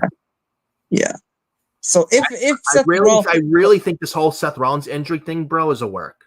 I do think it's a work. I mean, it depends though. It depends. Well, if it is, I think he cashes in the middle, and he wins the championship. And I think he pins Gunther to win the title. And then Punk can chase for that. Then Punk can chase for the end of the year. Or does he pin Punk to protect Gunther, who really eats the pinfall though? I mean, if you're gonna have Punk chase the title throughout the year, I guess you could pin Gunther, or if you want to, or maybe Seth could pin Punk, and then Gunther, he can say that he was never pinned, because when Lesnar lost the title, he wasn't the one pinned by Seth. You can have Gunther versus Seth Rollins at Clash in Paris. Yeah, Punk versus Rollins Clash in Paris. Or Rollins versus Reigns Clash in Paris. Or a triple threat for the title. I would do it. I mean, if it's Rollins, if he's healthy and Gunther doesn't get pinned, I would do Rollins and Gunther. At Clash in Paris? Yeah. And then, Punk can chase the world title, for the rest of the year. And then you can transition that to Reigns and Rollins. Or maybe Punk and Rollins at Clash in Paris. Rollins Gunther at Crown Jewel in Perth. Rollins and Reigns at like Survivor Series or the end of the year, going into Royal Rumble. And Seth can hold the world title from SummerSlam to WrestleMania next year, where Seth can lose the world title at WrestleMania 42 in Las Vegas next April to Sami Zayn. And Sami wins the Rumble next January in Saudi. You can do that. And Sami takes the title off Seth next year at WrestleMania. That's something you can do. You could do that right there. If the injury is not a work though, and if Seth is really that badly injured and he'll have to miss time, I'm picking Gunther to win. I think he retains here. I think it kind of depends on Seth's injury. I think it's a work, but if it's not, then I could probably see Gunther winning. Yeah, I think he would need this win more. I mean, he beat Jey Uso, he beat Goldberg. Yeah. But and he just won the championship. It's been 2 months now since he regained the championship. But this is a big time money match. I mean, I would give him something. It would boost his credibility further, because he's now retired Bill Goldberg. So he goes from that, and then he beats CM Punk in the main event of the first 2-night SummerSlam. Yeah. Or Gunther retains because of interference from Seth, costs Punk the title, and Gunther retains afterwards. Seth can turn on Gunther, and Seth cashes in on Gunther after he takes Punk out of the equation. Well, Gunther, though, is he going to want help, though? Because he's not the type of guy that would want to win with cheating. Yeah. Maybe you can have Rollins as stable. They can take out Gunther. He doesn't have any time to recover. You have Breaker and Reed, they take out Gunther. Probably. Then Rollins can cash in afterwards. Probably. But I mean, there's so many scenarios you can go with this. You could, but I will say, if the injury, I mean, if Rollins is good to go, if he, if the injury, is just storyline, I think he walks out with the title. He catches in the middle of the match. Yeah. If he's really legitimately injured, and he'll miss time, Gunther, you should walk out as champion. Yeah. So I think it's a work. That's just my opinion. I think Punk wins and Seth cashes in, wins the championship, or Seth cashes in middle of the match. But if Seth is out past SummerSlam, then Gunther wins, and he should beat Punk clean. But Gunther and CM Punk. I mean, even if Gunther wins here, I mean, and even if Rollins, if its injury is bad and Gunther retains here, who doesn't say Rollins doesn't cash in on Gunther months later? Maybe, but if Gunther wins, there's Clash in Paris. Who faces Gunther? It's tough. That's why maybe you could do. That's why I'm saying this Rollins injury has to be a work. I mean, it surely has to be, because if it isn't, it definitely screws up so much of their plans. Yeah.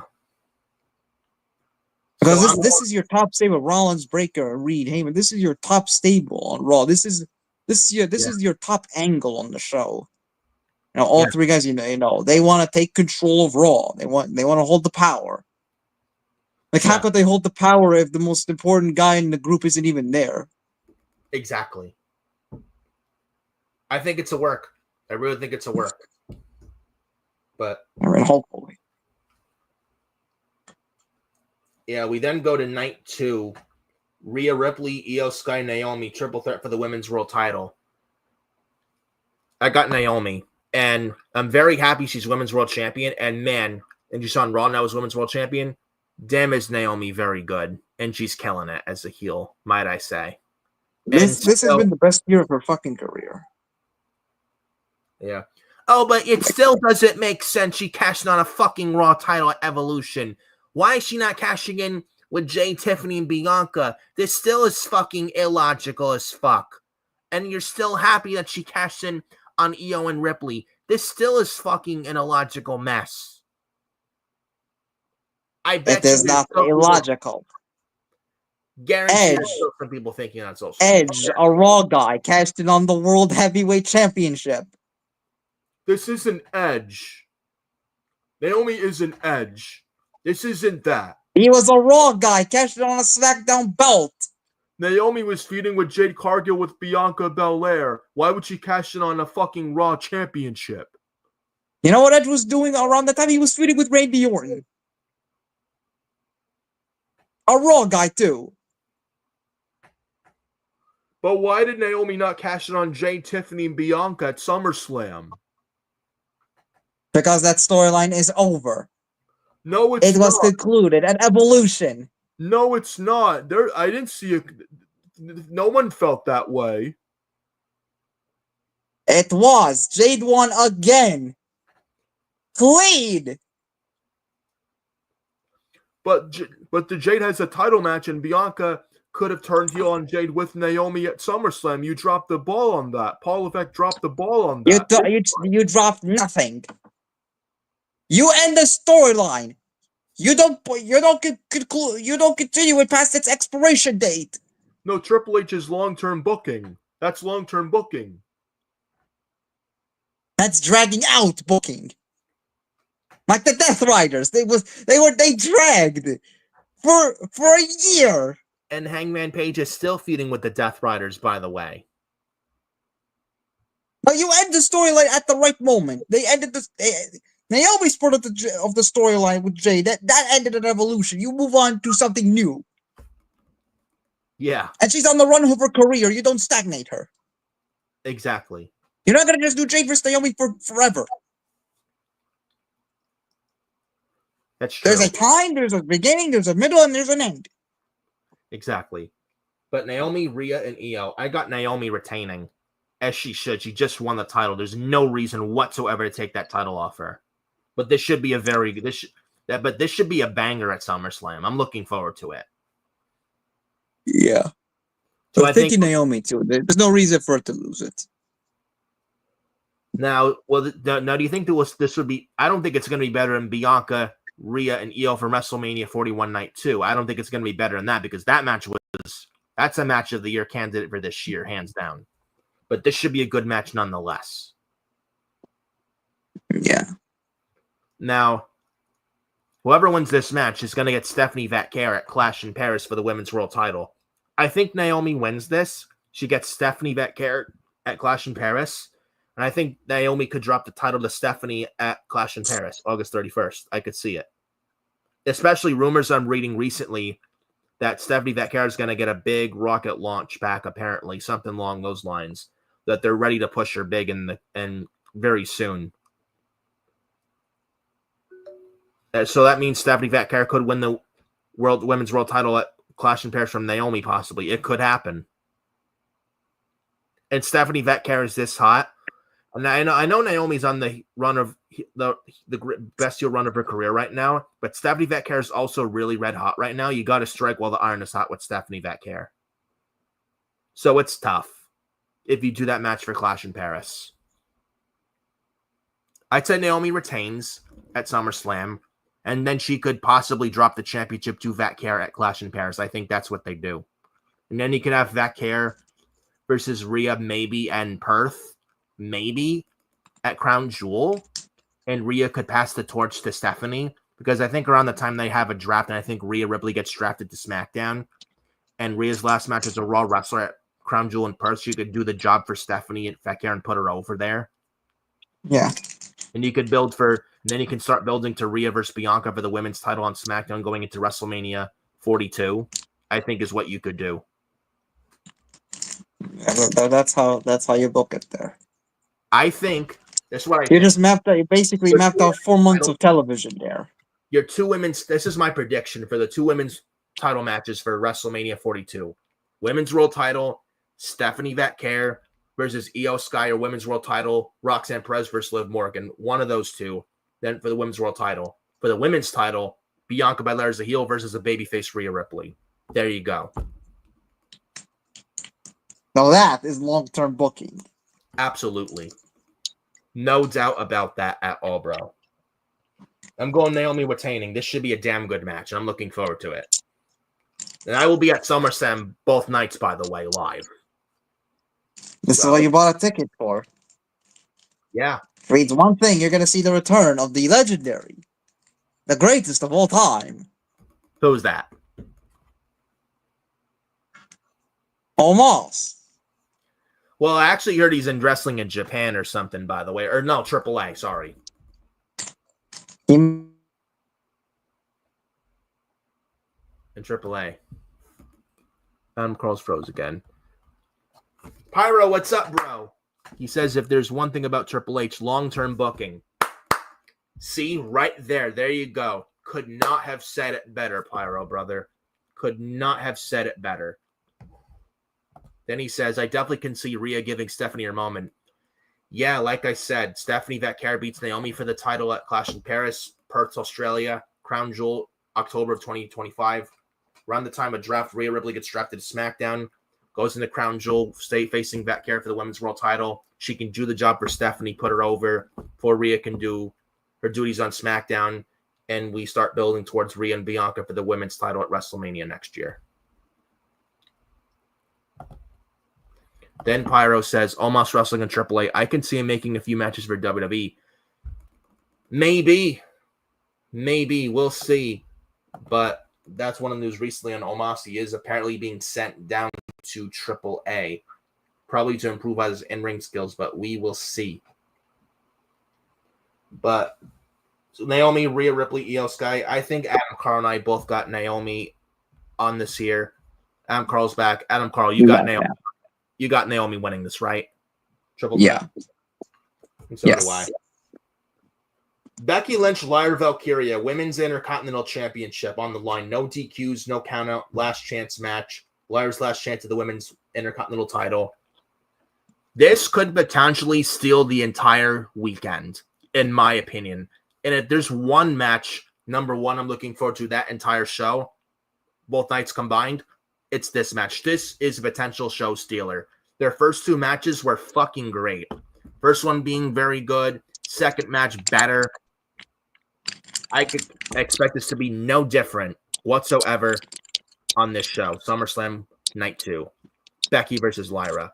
And I think Lyra Valkyria, this is where she wins back the Intercontinental title for the women. I think Lyra wins this. I mean, I think this is where I think she wins this too. I'm picking Lyra too. I mean, well, yeah. I mean, I think it kind of gave away with the stipulation, you know, if she loses, that she doesn't challenge Becky again for the IC title. Yeah. And the last time they faced off, Lyra was humiliated. She had to raise her mentor's hand. And she gave her a German. Yeah, and then Bayley brought that up. You raised the hand of, like, I think Bayley brought up the word bitch. Yeah. And then Lyra had that face on her. Basically, she looked angry. Yeah. And Bayley was pissed at Lyra. And Pyro in the chat, I got to get going. I'm editing a video, but good shit, guys. Thank you, Pyro. He says, Lyra, so damn good. Abso-fucking-lutely. Lyra's one of my current favorite new wrestlers these days, man. She's that good. She's that damn good. Very attractive lady, but she's that fucking good. Who knew that birds can wrestle? Yeah, she's a bird. After all, she is the bird lady, the bird girl. I mean, birds are naturally gifted. And she's Irish, too.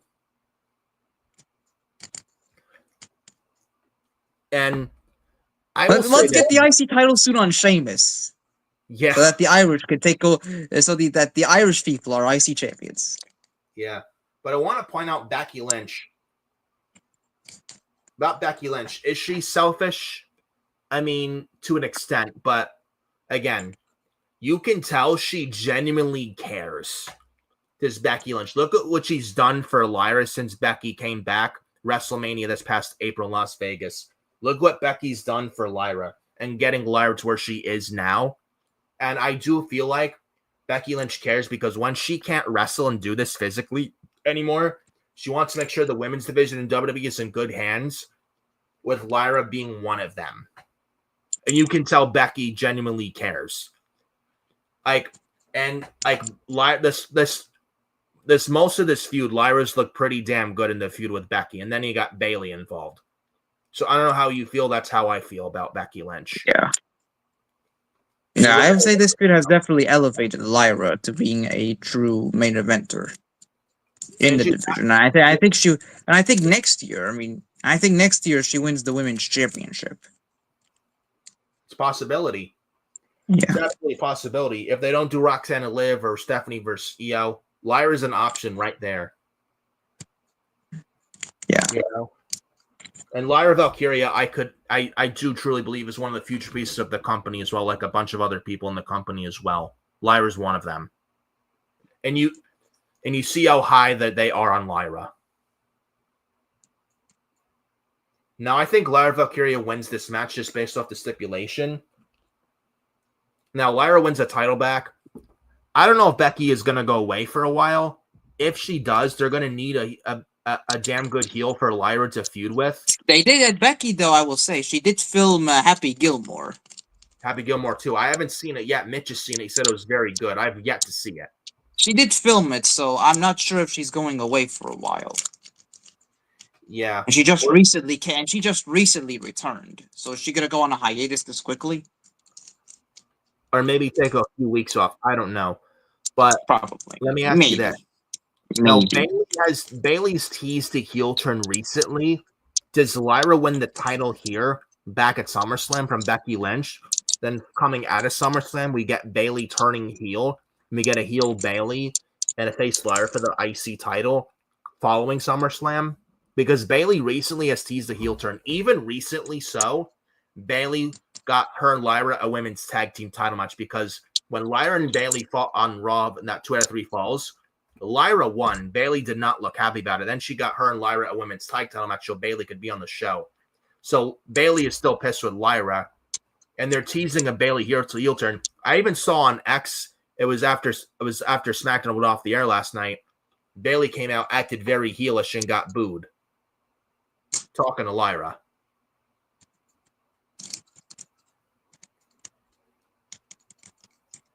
I'm thinking there's an issue, though, because you have to conclude the Becky-Bayley feud before that. Right. My prediction, I think, in this is that I think Bayley does cost Becky the IC title, and she lays out both her and Lyra after the match. Probably. But I think that's what happens. Maybe. But I got Lyra Valkyria winning a championship. I don't see Becky retaining whatsoever. I think she drops the title to Lyra Valkyria. We get Lyra Valkyria become the first ever 2-time women's IC champion. But this should be a show stealer on SummerSlam weekend. Becky versus Lyra. Solo Sikoa. Actually, not that. Dominic Mysterio, AJ Styles, men's Intercontinental title. I got AJ Styles winning this. Believe it or not. I got AJ Styles winning this title. Okay. I got AJ Styles winning. They were supposed to wrestle at Night of Champions in Saudi a couple months ago, or almost a month ago for the title, but obvious with the Saudi stuff. Then AJ Styles is playing janitor and janitor suits and stuff like that. Dominic Mysterio's having these doctor notes. He can't compete against AJ yet for the title. Now we got this match at SummerSlam. I would give AJ Styles the championship. I don't think when Dominic and Balor eventually feud, I don't think it needs the IC title at this point. I would give it to AJ Styles. And he has 1 or 2 more years left in wrestling before he retires. I would seriously give him the championship. I would give AJ the IC title too. I'm thinking because they've been teasing the split of the Judgment Day now for so long now already. And Dominic and Balor doesn't really need the IC title at this point. I was saying it for the IC title a while ago, but now thinking about it recently, I don't think it needs it. And the title would feel like second fiddle in that feud. And Liv Morgan isn't there anymore. Right. She's not going to be there all year, the rest of it. Right. So why not give AJ Styles an IC title run? Yeah. Have him hold the IC title for like a... Maybe have Finn Balor, last year he caused Damian Priest the World Heavyweight Championship. Yeah. He turns around next year and he calls Dominic the Intercontinental Championship. You could. Give AJ Styles a run with the IC title and then have him drop it to somebody else after holding it for at least a couple months. Have him drop it to like a Rusev or a Sheamus.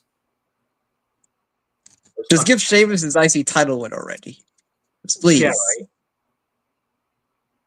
Or maybe for now, Rusev and Sheamus as a tag team when they end their feud have the Bar 2.0. I think that would be good too. But AJ Styles and Dominic, I would give AJ the title, especially if he has 1 or 2 years left of wrestling in that ring before he hangs up the boots. I think it's only right to give AJ the IC title, and I think that's the right. Just give him a feel good moment. Yeah, I don't know if his I heard like rumors his contract's up. I don't know if he goes to AEW. I don't know. No, I don't think so. I think he said, this would be his last contract before he retires. And he has expressed he wants to work with WWE behind the scenes. And if you're AJ Styles, do you really want to end your career in front of like a gymnasium attendance in AEW where they can't even sell out big arenas? Or would you rather that if you're AJ Styles, or would you rather retire in front of bunch more people in the WWE crowd the right proper way? That's what you got to think about if you're AJ Styles. I would hope he stays, and he should. He would do nothing. I mean, I think he has 1 year left. I think he signed a 1 year extension. I know there's a dream match with Kenny Omega, but that's about it in AEW. Tony Khan, and even then, both guys are way older now, and they're they're taking it. I know they're taking it easy as they should, but Tony Khan would the match be as good as it could be if they were younger? Yeah, Tony Khan, he would not know what to do with AJ Styles because he's a fucking mark. And he did Okada versus Omega at All in Texas. If AJ went to AEW, do the same thing. Oh, let's do AJ and Omega because I'm a mark. I bet you that's what Tony Khan would do. I guarantee it. He loves his dream matches, pal. Yeah, because he's a fucking money mark. It's Tony Khan. But I got AJ Styles becoming the new Intercontinental Champion. I think we get two new IC champions, Lyra and AJ. Steel cage match, United States Championship. Solo Sikoa versus Jacob Fatu. I don't know who you got here. I got the Simone Werewolf, and I have to say this right now while I'm here. Bloodline sucks. MFT sucks. It's on fucking life support. I don't know how you feel. These days I'm bored to fucking tears when Solo Sikoa and the MFT are on my TV. I just go. You're holding your head in excitement, bro. Holding my head in shame and about to fall asleep every time I see Solo Sikoa and his bloodline on my television screen. The bloodline, man. How many years? That's been 5 years. They're pretty much beating it with a dead horse at this point. It's on fucking life support. They're trying to squeeze as much as they can until they can't squeeze anymore, dude. That's all it is. They got JC Mateo with Solo Sikoa. I think Jeff Cobb is better on his own. He doesn't need Solo Sikoa. They got Why not put Jeff Cobb in the U.S. title picture? Yeah, he could be a nice hand. He'd be a very good hand in that U.S. title mid-card title picture for the U.S. title on SmackDown. They got Hikuleo / Tala Tonga. I don't see him being long-term at all. They got Tonga Loa Tama Tonga. They're better in a tag team. And Tama Tonga is still not cleared yet. They got Tonga Loa, who's not that good as a singles guy. Again, Hikuleo, big scary dude, 7-foot tall guy, but do I see him as a long-term guy? No, I don't think so. The only reason he was brought in was because of his bloodline stuff. Literally. Honestly, if you're gonna do something with him, maybe have him and JOD as a 3-man faction. Probably. Like, that's about it. Like under a Freebird. Yeah, but I'm going with Jacob Fatu. I think he should win this. He should. He has to.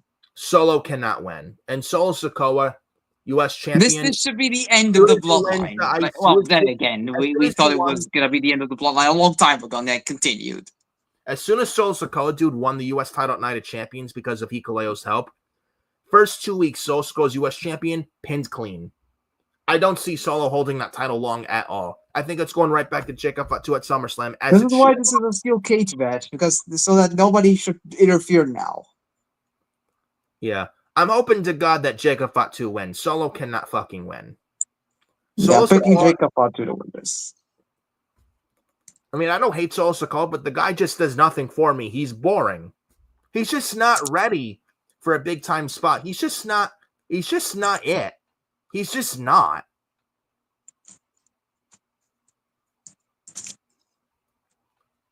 Not sure how you feel. I mean, surely the match will be good though. Hopefully. Yeah. Just Solo Sikoa does nothing for me. The guy's a loser, and he's just missing something. He's not ready. Makes you think that Cody Rhodes said about him 2 years ago before WrestleMania 39 was right, where Cody Rhodes said on Raw to Solo Sikoa, you think you're ready, you're not ready. Makes you think Cody Rhodes was right. And that was a shoot. I think that was a shoot from Cody to Solo.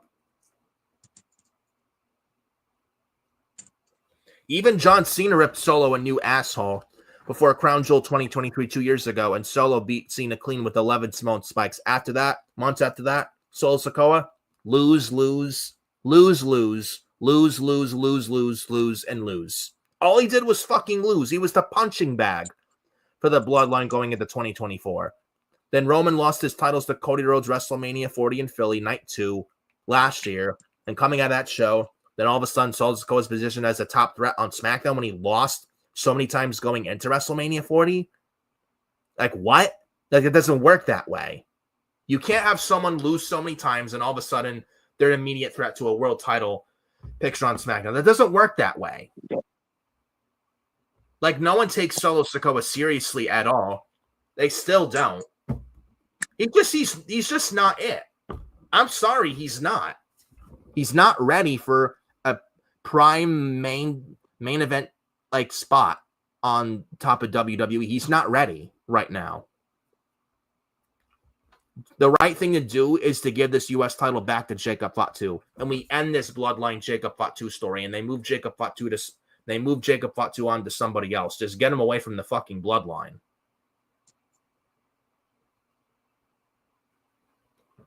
You know? Real. I got Jacob Fatu winning this. Maybe we see a Jacob Fatu moonsault off the top of the cage. Maybe. There's the potential. I think we do see it. But Jacob Fatu should absolutely win the U.S. title back. No questions asked. No ands, ifs, or buts. Jacob Fatu has to win this match and the championship. And then we talked about John Cena and Cody Rhodes. I got Cody Rhodes winning. We talked about that as well. This whole John Cena heel thing has felt so empty because Rock refused to show up at WrestleMania because he didn't get his way and his ego got bruised again. And the failure that is Travis Scott. This whole heel John Cena thing has felt so empty. They got to pull the plug and take the title off Cena at SummerSlam. Give it back to Cody. They have Cody, no turning heel. He wins the belt back. That's it. Then after SummerSlam, they can start turning Cena face again. And he enjoys the rest of his, and he has the rest of his retirement run as a face, as it should. The moment John Cena turned heel on March 1st at the Elimination Chamber was great. But looking back on it now, with what's going on with Cena as a heel as of late, I don't think they should have turned Cena heel. And Rock should have showed up at WrestleMania. And he showed his true colors and pretty much took his ball and went home like a spoiled brat because Rock's ego got bruised again. Because fans last year chose Cody Rhodes and Triple H last year over him, and Rock couldn't fucking stand it. Fuck The Rock. And fuck Travis Scott. Seriously.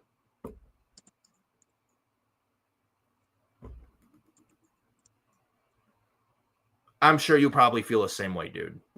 Literally. This is, I think we've said it, and we're going to say it again. You either commit to your storylines or don't start them at all.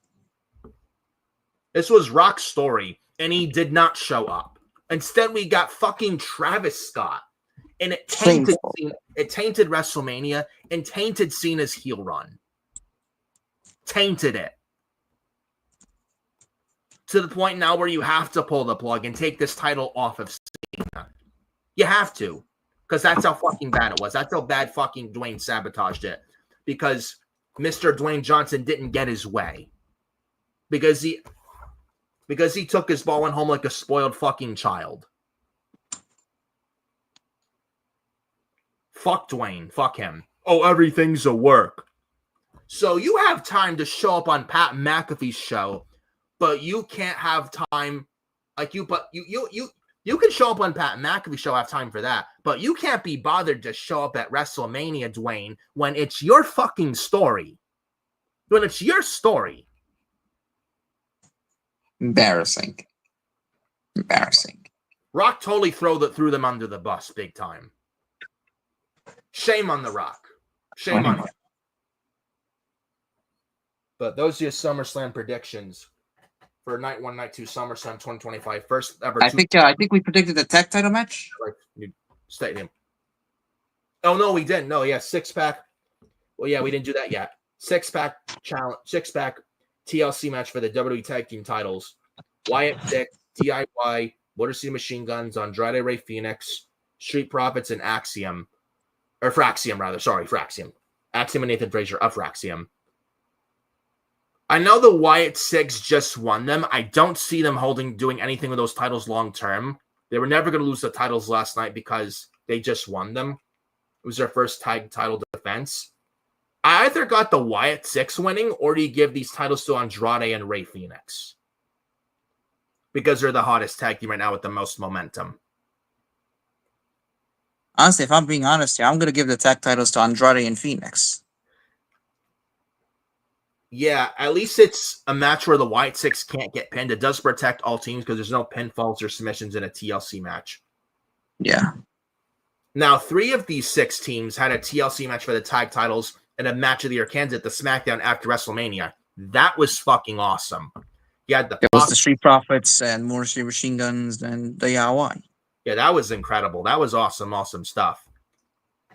And also, fun little fact, this is the first ever TLC tag team title match for the first time on SummerSlam since SummerSlam 2000. For the first time in 25 years, by the way. Yeah, this is the 25th anniversary that we mentioned. This will be the 25th anniversary of the first TLC match between Hardys and Dudleys and Edge and Christian. Yes, this is huge, bro. Fucking huge. And in the same year, we're going to get the Dudleys versus the Hardys one last time.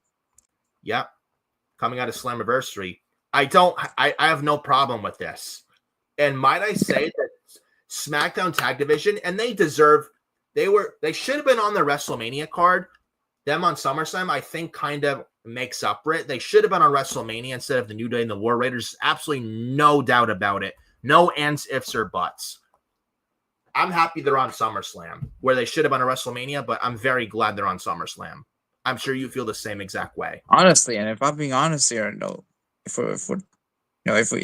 we have this thought, yes. I think SummerSlam this year has a better card than WrestleMania. Oh yeah, that may even be a better show than SummerSlam with only 3 weeks of build coming out of Evolution. Better show than SummerSlam? No, SummerSlam. Better show than WrestleMania. Yeah, I think that's what you meant. Yeah, that's what I meant. Honestly, yeah. I think SummerSlam this year might end up being a better show than WrestleMania. Yeah, absolutely. Oh fuck! How sad is that? Yeah. For real, how sad is it? Well, Dwayne fucking sabotaged. I mean, Night 1 was not good except for the Punk Roman Seth match. Night 1 was so bad. Night 1 was so boring. Aside from the main event, that one match saved the show. Yeah, Night 2 is going good, and Night 2 is good, and then up until Cena Cody, if that had Rock, including the rest of the good stuff on Night 2, that would have made up for all. That would have, like what happened the most in Night 1, it would have been overshadowed by the Night 2 throughout the whole Night 2. If we had all the show good, and then including Cena and Cody with Rock showing up. If Rock had showed up, it would have been a much different story. But Rock refused to show up, and he fucking sabotaged WrestleMania. He really did. And now SummerSlam is looking like better than WrestleMania this year. Go figure. Go figure, yeah. So yeah, I'm predicting Andrade and Phoenix. I think they should win this match. They've been recently paired, and they have the most. They've been paired for not long, yet they have the most momentum, and they're this red hot right now. You got to strike while the iron is hot, like we said with Stephanie Vetcare, with Andrade and Ray Phoenix. You got to strike while the iron is hot. Like the Wyatt Six are champions, I don't see them doing anything long-term at all with those titles. I just don't. At least you can take the titles off them here without them eating a pinfall. Because they're not going to do long-term anything with those titles. I'm telling you now. I mean, Fraxium, they just got here. Main roster for a few months. I would not crown them just yet. It's still too early. DIY, I think they break them up. And I think Johnny goes face again because they've been doing Johnny Wrestling chants lately. Motor City Machine Guns, we've been there, done that. Street Profits been there, done that. If it was up to me, I would give Phoenix and Andrade the titles. We get a draft this fall. Penta goes to SmackDown. You tease tension with Phoenix and Andrade. Andrade gets jealous. He goes heel. Reunite the Lucha Bros on SmackDown. I think that's the way to go. Right there.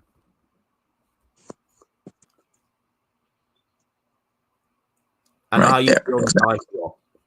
I would do the same thing. Could win. That makes the most sense. And I would not mind that whatsoever. And that would come off big in New Jersey.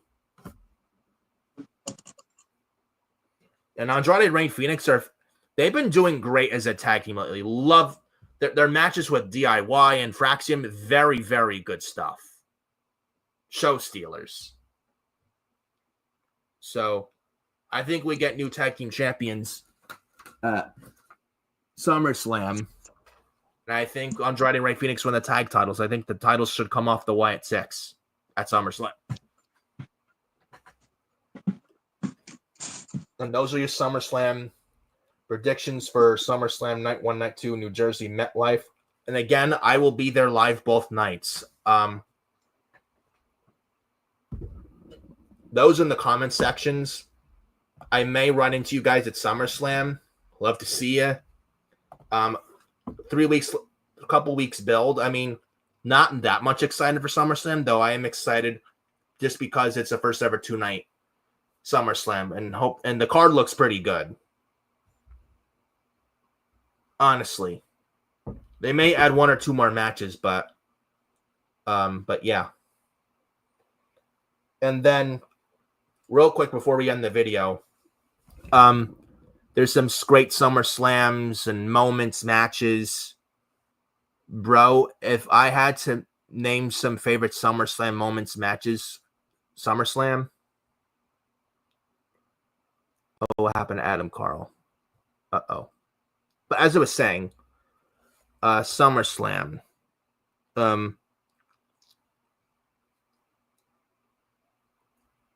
If I had to pick my favorite SummerSlams, it would be 2002. Still to this day, the greatest SummerSlam of all time.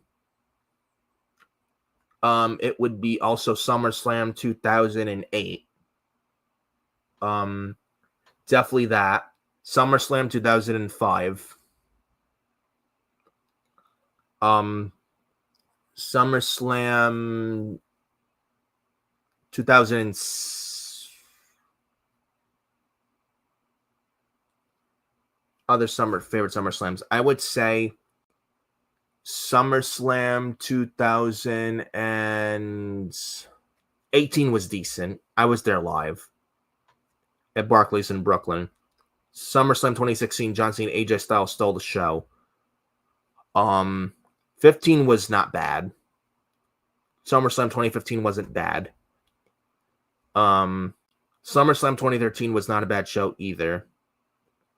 SummerSlam 2015 was nice with Punk and Cena and Kevin Nash showing up.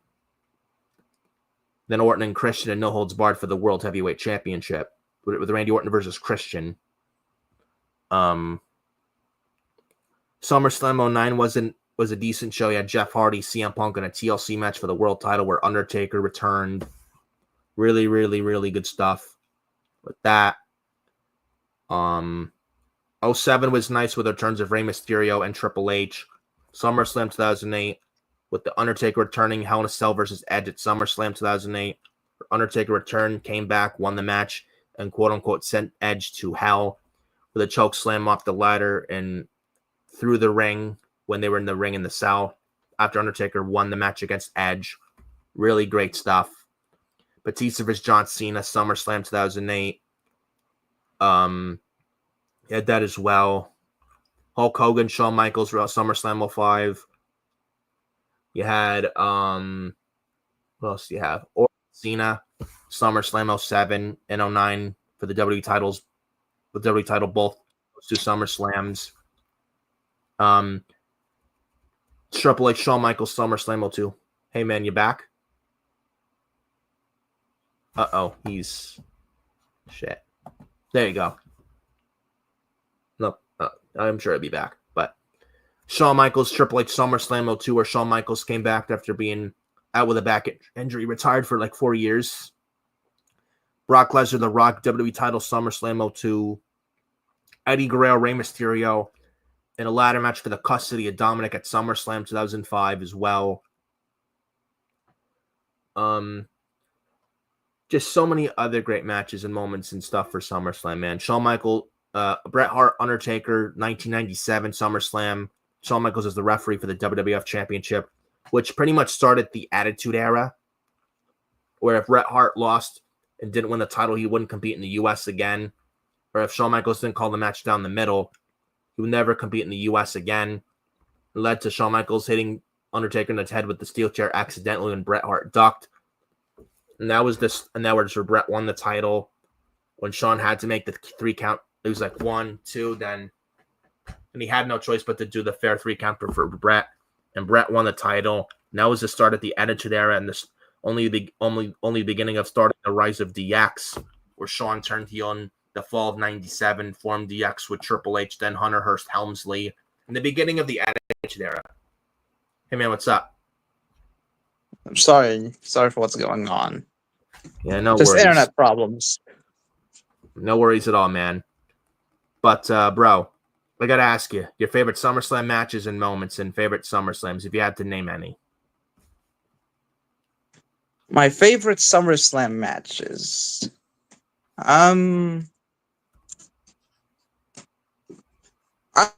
I would say a favorite SummerSlam match of mine is Bret versus Owen, SummerSlam 94. That's a good one. Steve Yeah, Austin Bret, yeah, that was an incredible match. You know, the story, but that's pretty much a great story. yes. You know, throughout this was pretty much the story of 94. You know, the Hart family battle. You know, the little brother against older brother. You know, Owen proving to be just as good as Bret. Yes. Steve Austin versus The Undertaker, Second, 1990 SummerSlam, Madison Square Garden. A favorite SummerSlam match of mine, you know, another favorite SummerSlam match would be, I would say in recent years, you know, a favorite SummerSlam match of mine in recent years, Seth Rollins versus Edge, SummerSlam 2021. Yeah, that's a good one. There's another one. Brock, I mean, I can't pick an order per se because I haven't had a list of mine. I didn't make a list of mine, so I can't rank them in order. Yeah. Brock versus Roman. Another five was like 2022. Brock versus Roman. That's a good shout out. Yeah, where Brock. That's a good shout out to the Hardys, the Dudleys, Edge and Christian TLC match. Yes. Yeah. Triple H versus The Rock.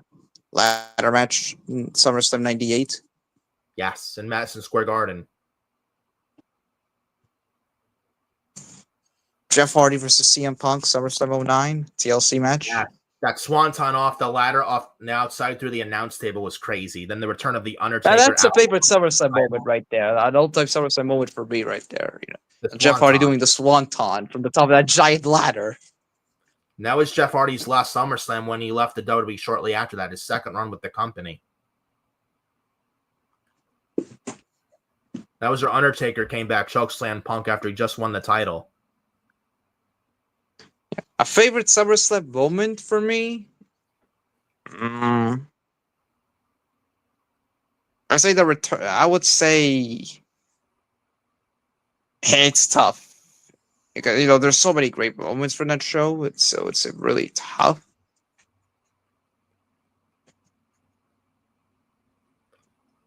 What about Undertaker? I'd say the moment is the return of Shawn Michaels. I'd say the return, you know, SummerSlam 2002. Yes, his return match.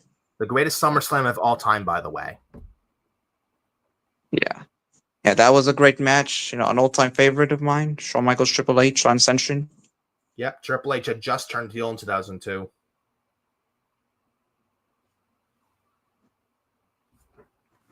And Shawn Michaels won. Oh.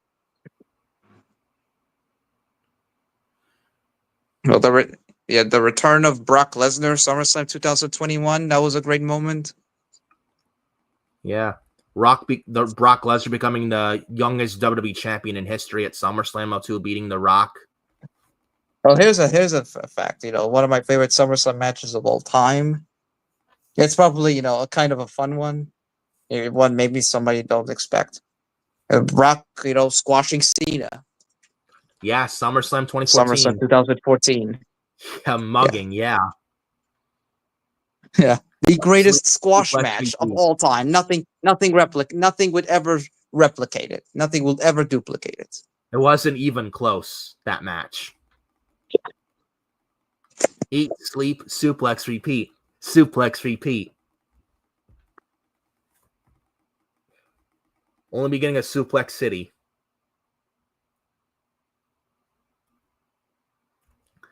You have Daniel Bryan beating John Cena for the WWE title at SummerSlam 2013. And then the Randy Orton capture, that's very much where it began the authority angle. Authority storyline versus Bryan. Yeah. Ultimate Warrior winning the Intercontinental Championship in the first SummerSlam. Yes. Madison Square Garden beating the Honky Tonk Man. That was a great SummerSlam moment. What about The Rock beating Booker T for the WCW title at SummerSlam 01? Yeah, let's not talk about anything of the Invasion storyline. Let's move on from there. The Alliance storyline, which sucked in 2001. Moving on. I know. What were you also going to say? The custody of Dominic in a ladder match at SummerSlam 2005 with Eddie Guerrero. That was a great match. That was so great. Eddie and Ray, where Dominic 8 years old. Dominic, Ray is not your father. I'm your father, Dominic. I'm your poppy. It's facts. And it still rings true 20 years later. That's Dominic Mysterio, bro. That's Rey Mysterio's son. Shut up! He's not Eddie's son.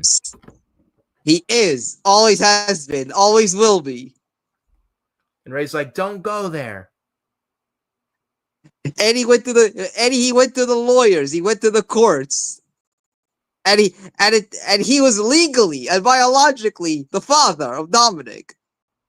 Mysterio. Shut up. He is not a Mysterio. The court said it. It was proven in a court of law. Yeah. So there's that. There's Edge and Undertaker. Undertaker quote sent Edge to hell.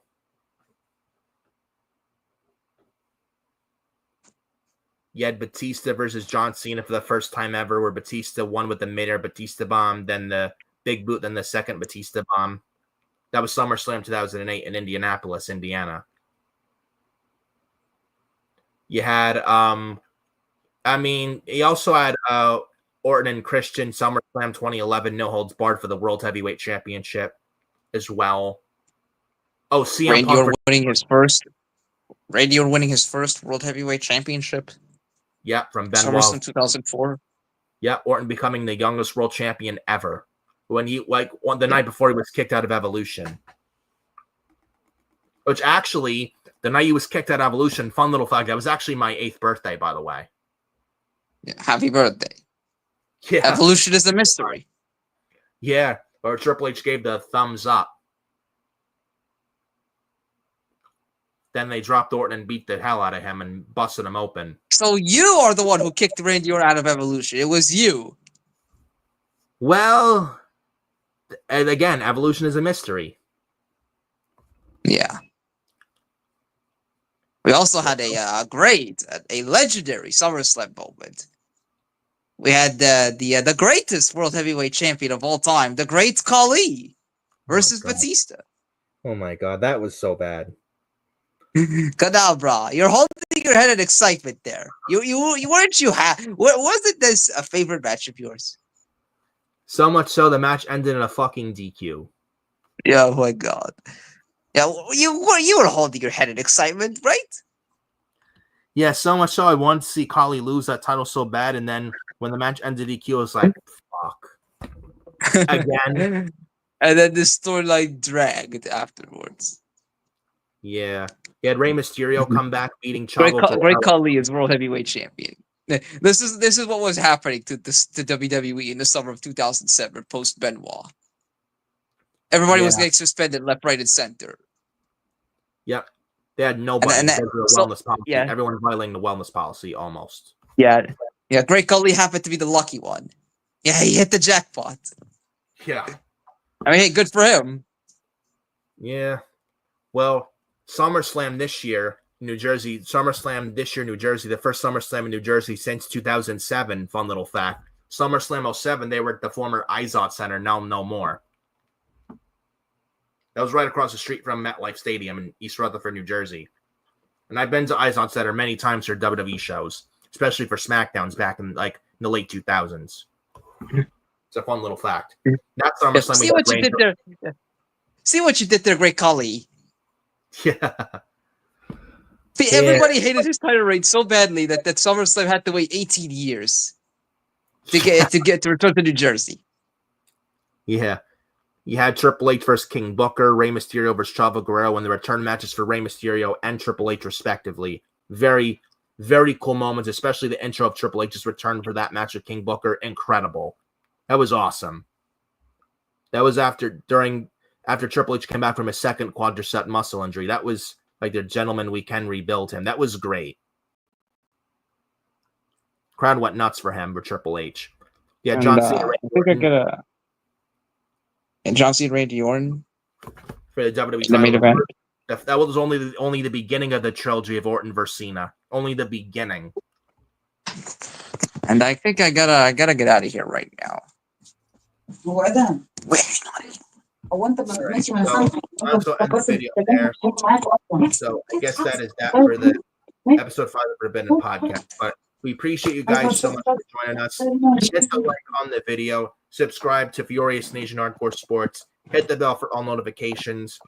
And we appreciate you joining us and showing up here. Greatly appreciated. And thank you so much for the support.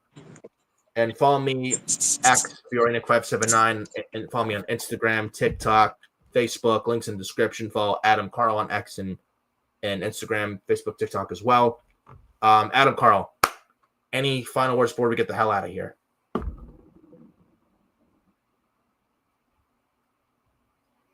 Oh, where's Adam Carl? Oh, something must have happened. Just entering again, but anyways, we appreciate you guys showing up here. You guys are awesome. Love every single one of you guys. And we will see you next time. You will see me next time here on the channel this Tuesday for a Raw post-show review from this Monday's Raw. That'll be this Tuesday afternoon, late afternoon night, this Tuesday. Look forward to that. We also got the watch party for SmackDown August 1st. I will be there. Mitch won't be there, but Adam Carl will be there, taking Mitch's place for that episode of SmackDown. It'll be the SmackDown the night before SummerSlam. So look forward to that as well. And some pretty good content with that coming up soon here on the channel and with Hardcore Sports. And once again, we appreciate you guys showing up. We love every single one of you. See you next time here on the channel. See me this Tuesday after late. So I'll see you this Tuesday, either late afternoon or Tuesday night for the Raw post-show review for this Monday's Raw. See you for that this Tuesday night for post-show of Raw this Monday night. Thank you for showing up. Love every single one of you. Have a good rest of your Saturday. I'll see you this Tuesday night for this Monday's Raw post-show. It'll be the Raw Go Home show for SummerSlam.